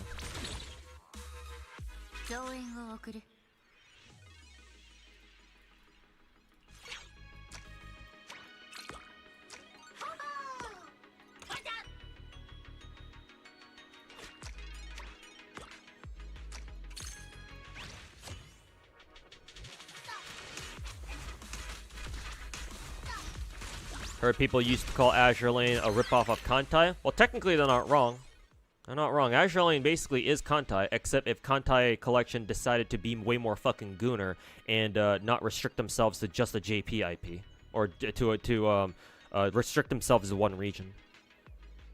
Conceptually, Azure Lane is very similar. Duh. I mean, Ship Girl and all that. So. However, at this point, Azure Lane has far surpassed Kantai in terms of like international outreach. At least that's what I would think. Maybe that statement is not quite accurate, but still, at least these days you are way more likely to see somebody cosplaying Azure Lane than fucking Kantai Collection. Like, sure, you'll still have your diehard fans, but these days people are more aware of what what Azure Lane is instead of Kantai Collection.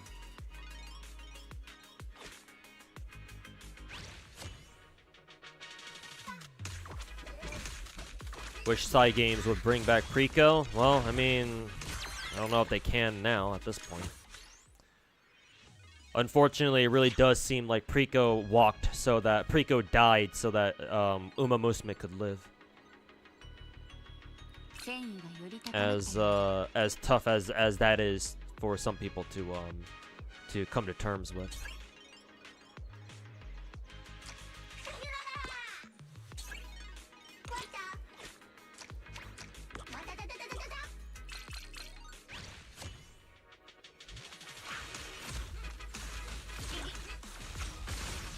Excalibur is based off the whole Arthur Pendragon myth, yeah. Yeah, King Arthur type shit.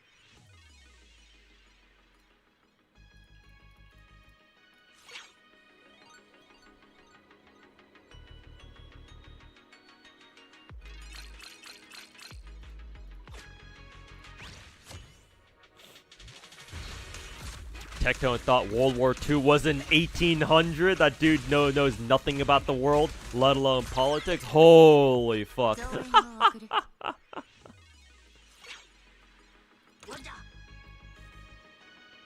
Actually fucking embarrassing.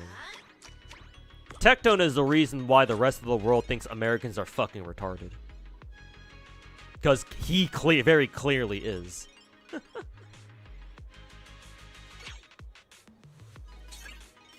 It's like, as a fellow American, I'd say we don't claim Tectone. Ship his ass off to fucking, I don't know, Russia or something.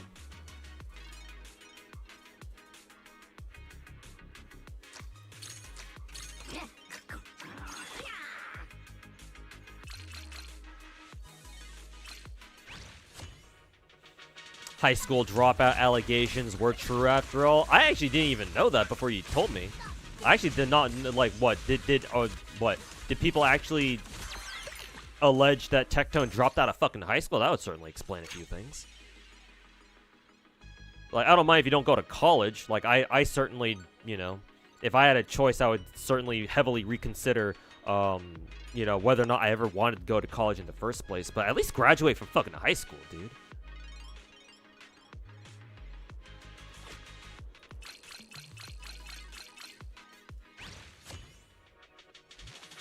Radio silence out of Azure Familia, or am I excited for it? Yes. But yeah, it would be nice if we heard something from the game, but let him cook, I guess.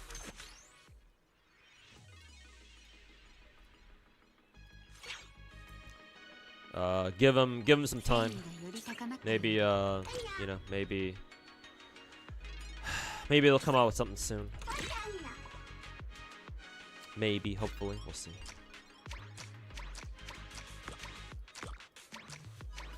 So we can get rid of Officer Quay.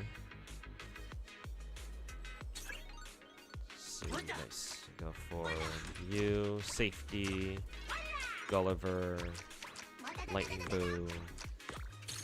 I don't know why we have another what is it? One of the Officer Quays.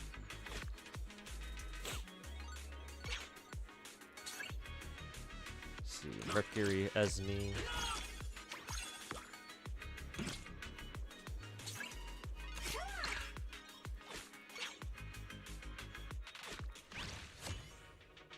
Do you think the world is leaning right? Oh no, it's statistically proven that yes, the world is leaning right. The world's demographics, especially in the developed countries, and even in the developing countries, they're getting older. So let me explain this real quick, in case you guys don't know what demographics are. Demographics is the study of, like, basically, to put it really simply, it's a study of how old people are in a country or in a region, right? Like, on average, how old are people in a particular country or region or something like that. Demographics is a study of that, basically. Just to put it really simply. Obviously, there's a lot of details that I'm missing here, but if you know nothing about demographics, like, that's where you can start from, just to ease yourself into it. So in the developing countries, right? Think United States, many countries in Europe, especially Eastern Europe, and a lot of countries in Asia, especially China, Korea, Japan, Taiwan. All these countries, the populations are getting older.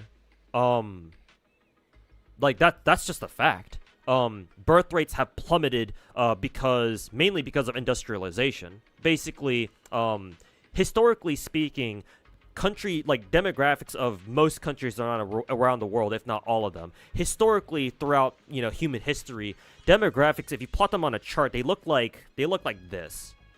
Full cam. They look like this, right? You got a lot of young people on the bottom, right? Because you typically have a lot of kids, a lot of young people, and then the older you get, the less people you have, because mortality shapes your demographics into like a tree, kind of. Not really a tree, not a chimney, but like a mountain type thing, like a pyramid. Yeah, that's what we can call it. Like kind of like a sloped pyramid, right? Historically, that's what demographics are usually supposed to look like throughout human history. Just because back in the day, right, before modern times, right, people had lots of people.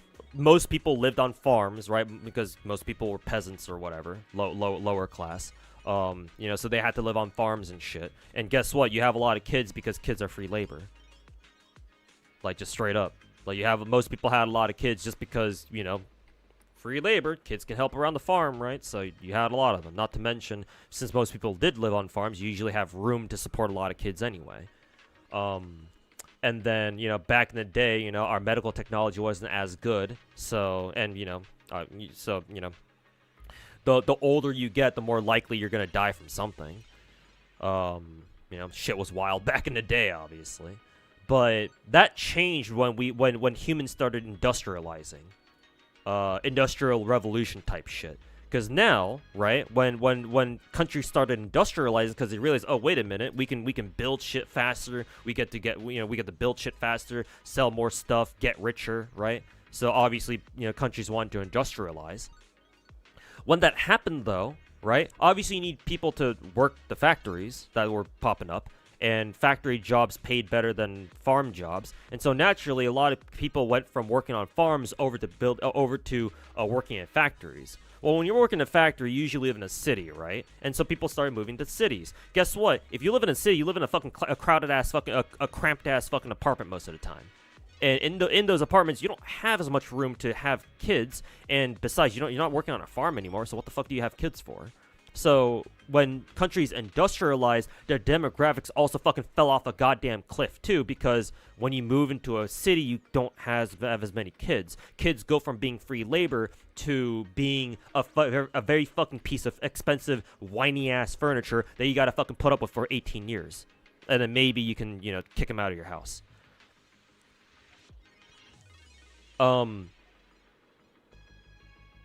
So you play that ahead for like, what, 200 years? Because we started industrializing, what, 1700s, 1800s, something like that, 200-300 years?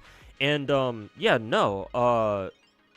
a lot of populations around the world, especially in advanced countries or developed countries, first world, second world countries, whatever you want to call them, their demographics our demographics are bad. Because now our demographics look like an inverted, like they're starting to look like an inverted pyramid instead of the usual pyramid that you get for historic, like traditional demographics where you have a lot of young people and fewer older people. Now a lot of advanced countries, they have a ton of old people, but not as many young people because their birth rates fucking fell off a cliff because they industrialized. And the countries didn't do shit to be like, oh, wait a minute, this is a problem, we should fix this. Because demographics, if you are a country that has bad demographics, you do not fix that in a day. That's not something you can just deal with and be like, oh, we'll just change a few policies and oh, next year it'll be fine. No, that's not how it works. Because remember, even if a country with bad demographics, like say China or Japan or Germany or something, is like they realize, oh wait a minute, we're running out of people, we should fix this right now. Even if you somehow pull off a miracle and get like half your fucking population to go out there and have kids or something, guess what? Those kids who are going to be born next year, they're not going to do shit for the next 18 years, right? It takes time. Demographics are a slow ass burn. Countries and just entire countries need to have seen that earlier, but unfortunately, a lot of countries did not see that coming. and they consequently didn't do shit, and now all of a sudden they're realizing, oh shit, we actually are running out of people. And so in some cases like China, it might legitimately be too late. They might be fucked. But anyways, there's your little crash course on demographics and what the demographic situation looks like for a lot of advanced countries out there. Back to the original question of it feel of or whatever. Back to the original thing of like, oh, it feels like the world is leaning more right. Yeah, naturally, when you have more older people tend to lean more right, right? More conservative. Yeah, no fucking wonder. It's because of demographics. Just a lot of the advanced developed countries around the world, they just have older populations. So naturally, with more older people than younger people, yeah, of course the countries are going to turn really, really fucking right or conservative. That's just how it works. It shouldn't be a surprise. You know, I think Italy elected a very, very right government. I mean, hell, look at who look at what us Americans have as a president. Though I would argue Trump isn't really Republican, or even, conservative. Trump's weird. He's a fucking retard for one. Nepo baby ass, fucking, I get to buy my way into the fucking presidency type shit. Well, he didn't really, but like, he's definitely not qualified to be a fucking president under normal circumstances. But American politics are kind of down the fucking shitter right now, so. Maybe not. Oh yeah, no, Africa's fine. Africa has very good demographics. Yeah, Africa's fine, but yeah, other places not so much. Yeah, advancements in medical technology, right? Yeah, like infants we don't have as high infant mortality rates as we used to back in like hundreds of years ago. Yeah, so more kids are surviving on average. What about Latin America? I believe the demographics in Latin America are okay for now. However, Mexico specifically is going through their industrial. Actually, they have already gone through their industrialization phase. For now, Mexico's demographics are fine, but they will have to worry about it, sooner or later, because Mexico industrialized pretty recently, like within the last, I think, 50 years or so.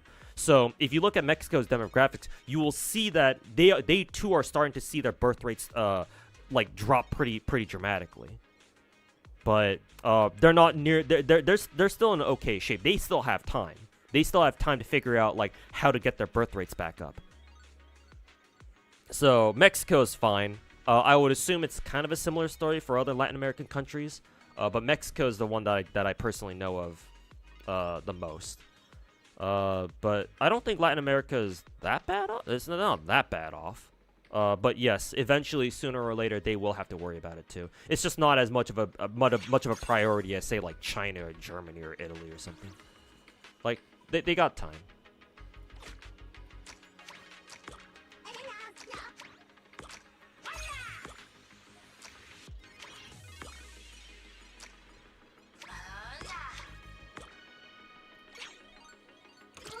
Actually, I can replace Gulliver with Excalibur.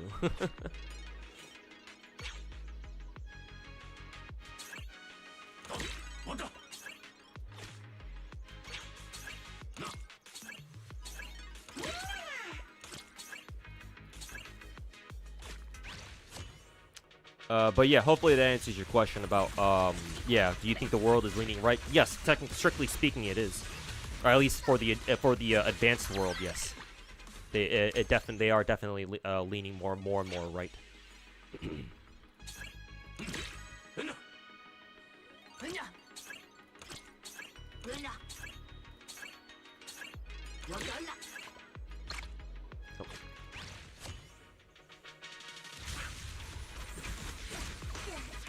How is the hype compared to Enfield? Because you're also playing Azure Lane. Oh, I'm more excited for Enfield. Yeah. I'm more excited for Enfield because I already played the original Arknights. New Sticks video, dick riding Wuthering Waves real hard. I'm not surprised. I am not fucking surprised. it feels like the world is more left. Well, typically older people don't go on social media fucking ranting about their political views. So yeah, you'll see a lot of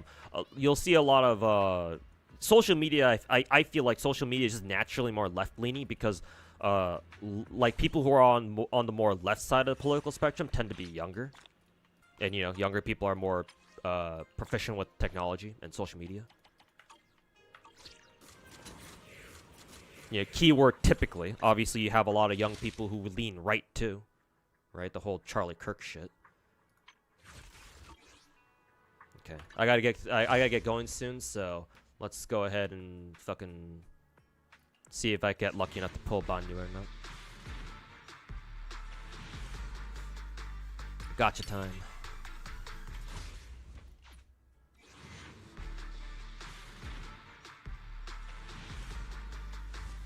Korean population gonna EOS? They legitimately might. Yes, it might be too late for the Koreans too.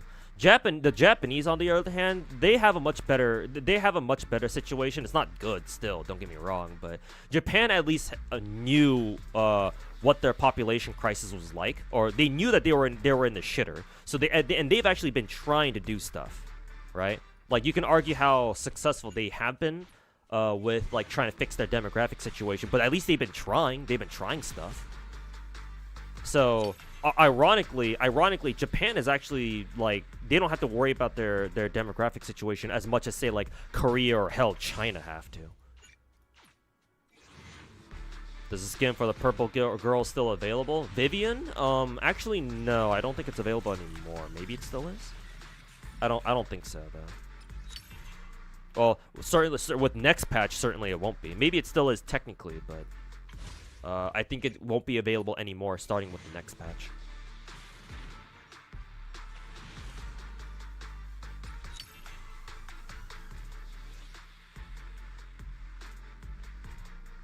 You haven't seen yeah, I imagine Facebook is where a lot of conservative folks are, because Facebook is an older platform. So, well, I say older, but I don't know. To me, it makes more sense that you'd find more conservative people on Facebook.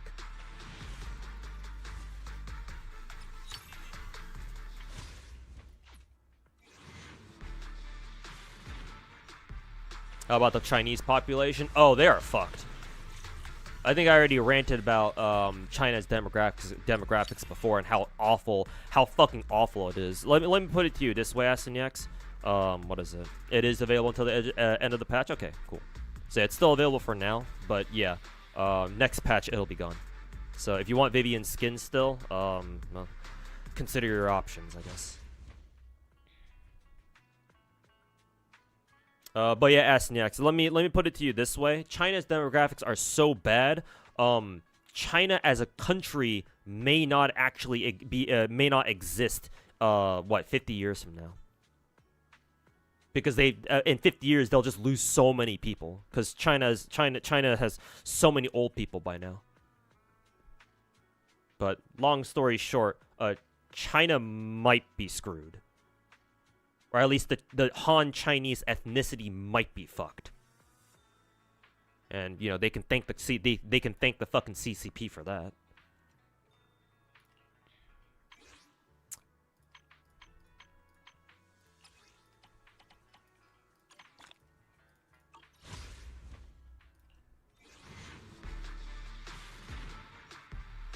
Just do singles? Yeah, probably a better idea, but oh well. I'm a gacha player. I don't know what good ideas are.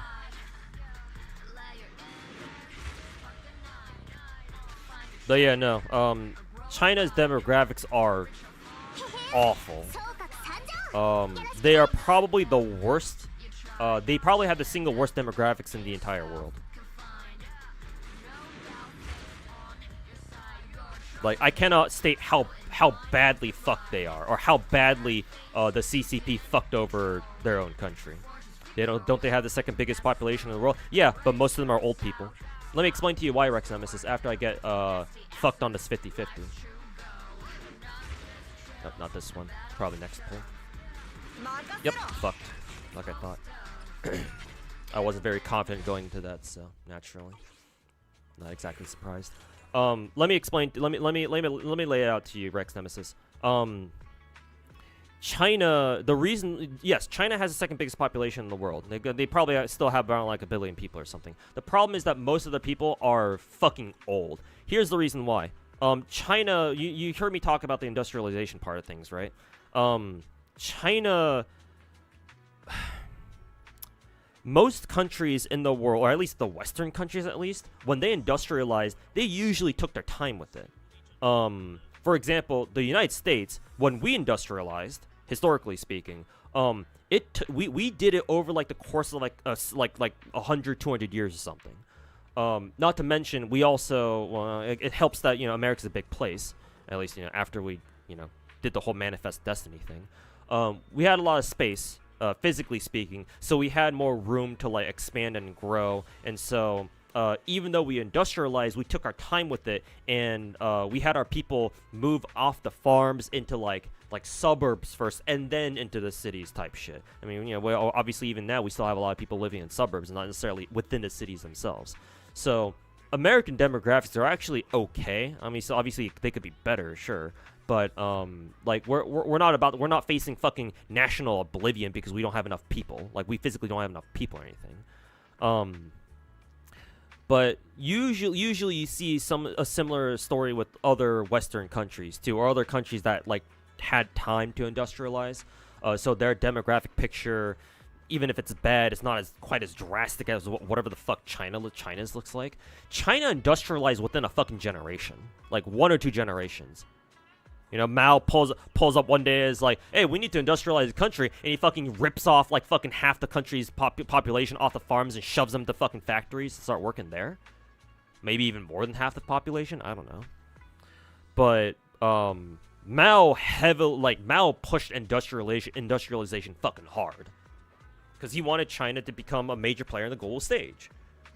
I mean, as a leader, you can't really blame him for that, but cultural revolution shit. So that didn't exactly help. How many Chinese people did he fucking murder during the Cultural Revolution? Like some hundreds of millions or something, or was it that much? I don't know. And of course, you got your fucking famines because Mao went around telling his people to fucking kill all the sparrows and shit. Oh, guess what? Nothing to eat the locusts that came along to eat everyone's crops. Oops. Should have seen that coming. Yeah, great leap forward, cultural revolution. What other great crimes against humanity did Mao commit? I'm sure his resume is very long. He and Hitler would probably be best buddies down in hell. Him and them and Stalin, I guess. Have tea together down while burning in hell or something for the past 80 some years. Anyways, not only that, but remember, China did this thing called a one-child policy. I don't know if you've heard of that before. So yeah, that wasn't great. One-child policy, forcing everybody in the country to only have one kid. Well, guess what? You know what happens with that? Gender imbalance. Especially in a culture where Asian people tend to value boys more than girls. So a lot of Chinese families, when they ended up having girls, guess what? Time to kill them off and try again. So what that looks like in today's Chinese demographics means that there are literal millions of men who will never get married simply because there just isn't enough women to, even potentially, get together with and have families with. So yeah, that ain't good. Yeah, no. China's industrialization. Mao's fucking absolute fucking genocides against his own fucking people in a great leap forward in the Cultural Revolution shit, and the one-child policy, all that any one of them could have been like disastrous. Like any one of them not could have been. They are disastrous enough already. But you put them all together, and no, you have what China looks like today, where most people in China are like over the age of like fucking 30 or something, 30 or 40.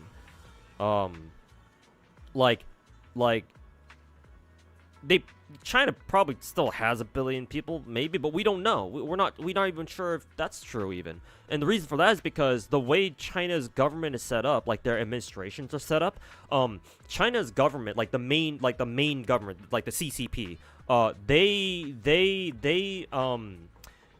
they give money to their provinces, right? They give funds to their provinces based on, or at least partly based on how many kids they report having, right? So I don't know. So for example, doctors get paid based on how many like vaccines or immunizations they've given out that like during a month or during a year or something like that, and educators or like administrators in like the educational fields get paid more based on how many kids have showed up to, you know, how many kids have showed up to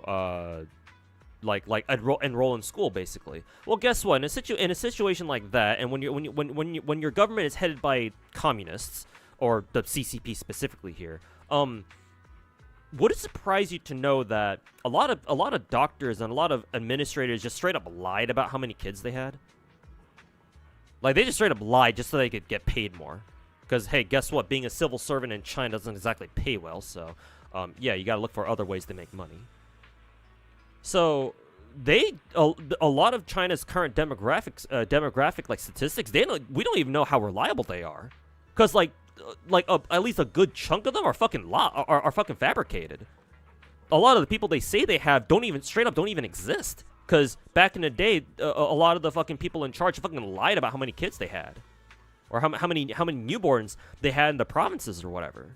So even those the statistics themselves aren't even reliable. So does China still even have 1 billion people? I don't fucking know. I sure hope they do. But hey, some statistics out there allege that China can have as low as only 500 million people. Like not even only 500 million people. Like I don't know how accurate that is, but like the fact that people are even alleging that China doesn't even have 1 billion people, it alone should be like, yeah, there's something bad going on here, you know. Imagine during Xiaoping, what, Xi Jinping? No, it was during Mao's era. Because again, demographics are a ticking time bomb. They don't just happen overnight. Like it takes time for it takes time for this shit to really explode in your face.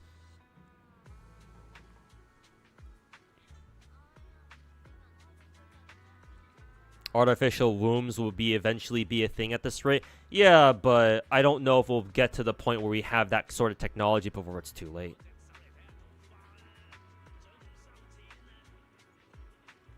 It's like people saying AI will become a huge part of our lives. I mean, they're probably not wrong, but they're wrong about the pace at which it's going to happen. You know, they said that we're gonna have flying cars in 2025. Hey, guess what? I'm still stuck in fucking traffic driving down the fucking 110 or the fucking 405. Where are my fucking flying cars, bitch?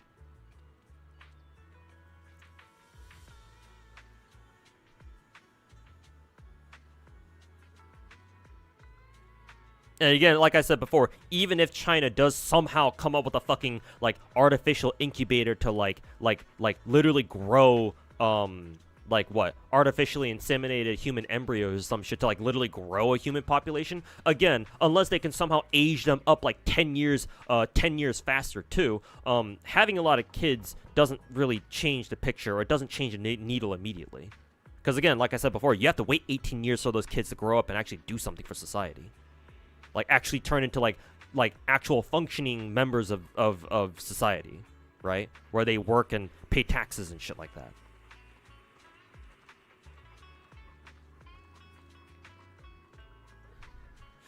AI is gonna die because cost doesn't make up for its profit. If the smarter thing to do, I think, is to invest into material science, and then figure out more efficient ways to manufacture AI chips and other stuff like that. At the moment, no, I don't know if anybody's really putting any money into actual materials research, because that's currently, in my opinion, that's what we need, as opposed to anything else. We need material science research to figure out better battery compositions for electric vehicles, because lithium, quite frankly, from what I hear or from what I understand, lithium-ion batteries are frankly kind of really shit. But we use that because it's the best option. Like, that's the best we have. So, and I imagine AI is a similar story too. Like, we need to come up with a better way to, like, physically build AI chips in the first place. Is that how that works? I don't know. Data centers are also take up a lot of resources. Yeah, a big part of that is simply electricity.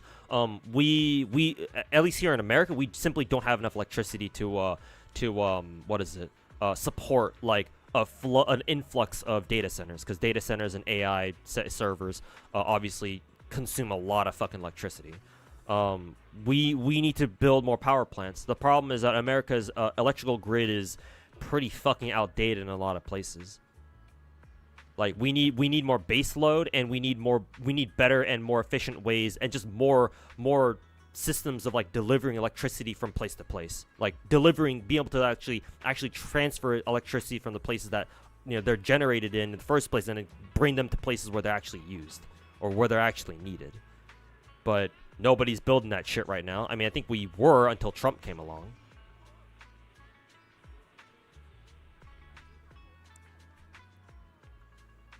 You work in Ashford, Virginia, data centers. They got no power. Yeah, exactly, Banana. Yeah, they ain't got no power because nobody's building power plants. Because guess what? Renewable energy, as nice as they are, they're not consistent.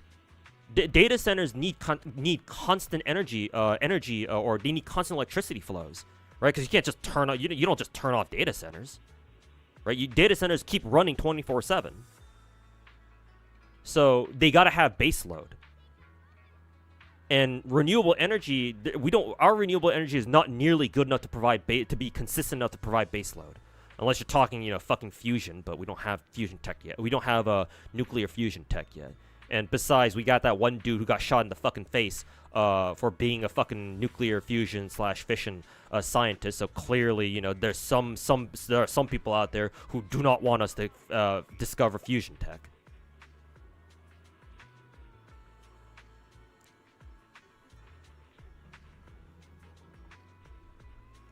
So at the moment, our only options for actual, like, good baseload power is fucking coal. Coal or, nuclear power. But, the Russians have spread their propaganda to the Americans that nuclear power is bad. Oh, no. Remember 3 Mile Island? Remember Chernobyl? No, you don't want nuclear power. What are you going to do when a nuclear power plant goes nuclear? So, most Americans don't want nuclear either.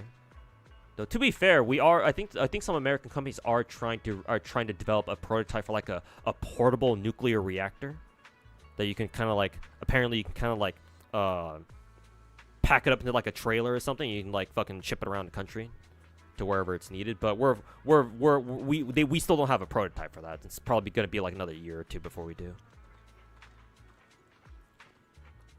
Back to the coal mines. Meanwhile, Germany shutting down all their nuclear power plants. You can blame the Russians for that one, or the Russians and the fucking retarded green. Any one of those green politicians who fucking hinge their political careers on renewable energy. Yeah, put up some solar in fucking Germany. Tell me how that goes.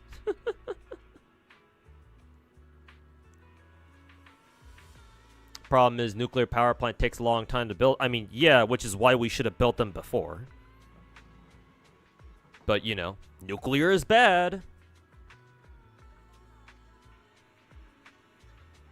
Very clean energy as long as there's no accidents. Yeah, which is why we need to train people and guard our nuclear power plants very, very closely. I mean, hey, look, France already does that shit. France has relied on nuclear power for fucking decades, I think, at this point. And they're doing just fine. I think.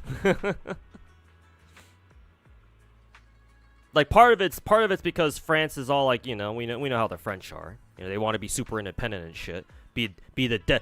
Hold their own destiny in their own hands type shit. But hey, they've decided to invest in nuclear, and hey, France has been reporting fucking literally free electricity sometimes because they're just generating so much.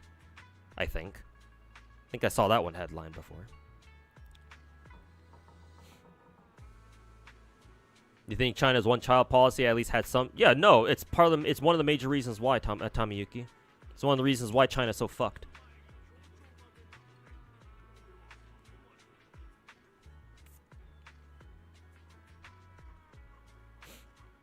Flying cars would be worse than having normal. I mean, we can't even we don't even have reliable self-driving vehicles yet. So yeah, what makes anyone think flying cars is a good idea right now?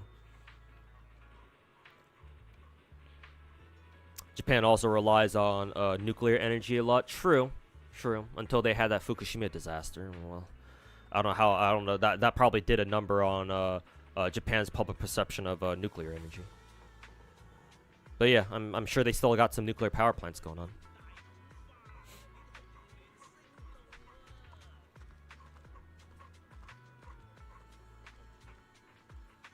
Used to hate the idea of nuclear until you realize that the last major incident we had was over a decade ago, back with the Fukushima.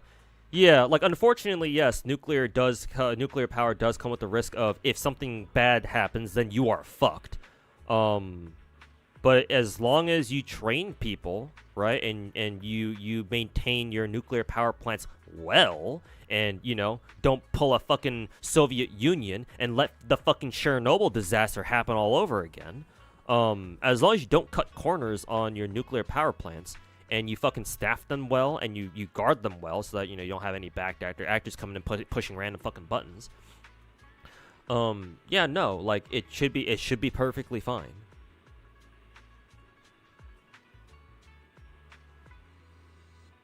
Couple weeks ago, last week, France went into negative energy consumption for a few minutes because they had so much free energy, basically. Hey, that'd be great for us here in America. But yeah, but no, renewable energy, guys. Like, I'm not saying we shouldn't research renewable energy. It's just, at the moment, our renewable energy tech, our EV, renewable energy tech is just not good enough. It's not good enough to be considered reliable. At least not on an industrial scale. Like, if you want to install solar panels on your house just to, you know, just to lessen your own, like, electricity bills, and sure, yeah, that's great. Like our current renewable energy tech is probably good enough for, like, individual use, but, like, industrial use, hell no, it's not good enough yet.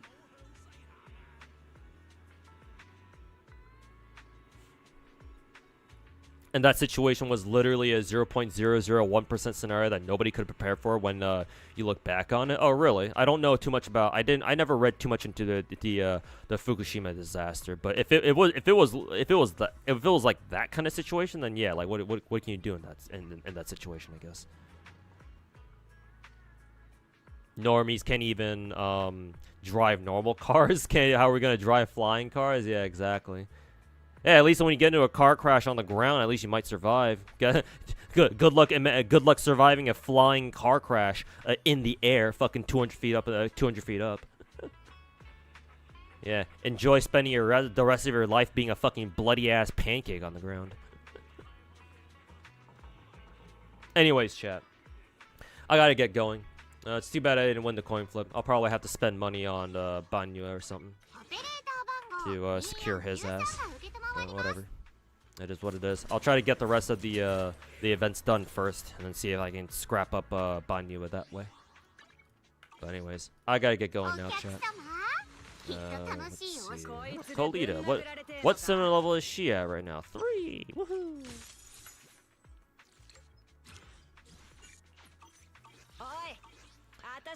Anyways, I gotta get going now, chat. Thanks for hanging out. It's too bad I didn't pull Banyu today. Maybe I'll do it later. Is there anybody I can send you guys over to though?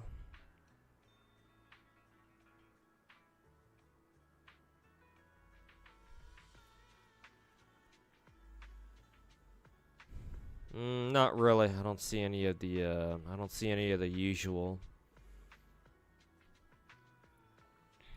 I don't see any of the usual people.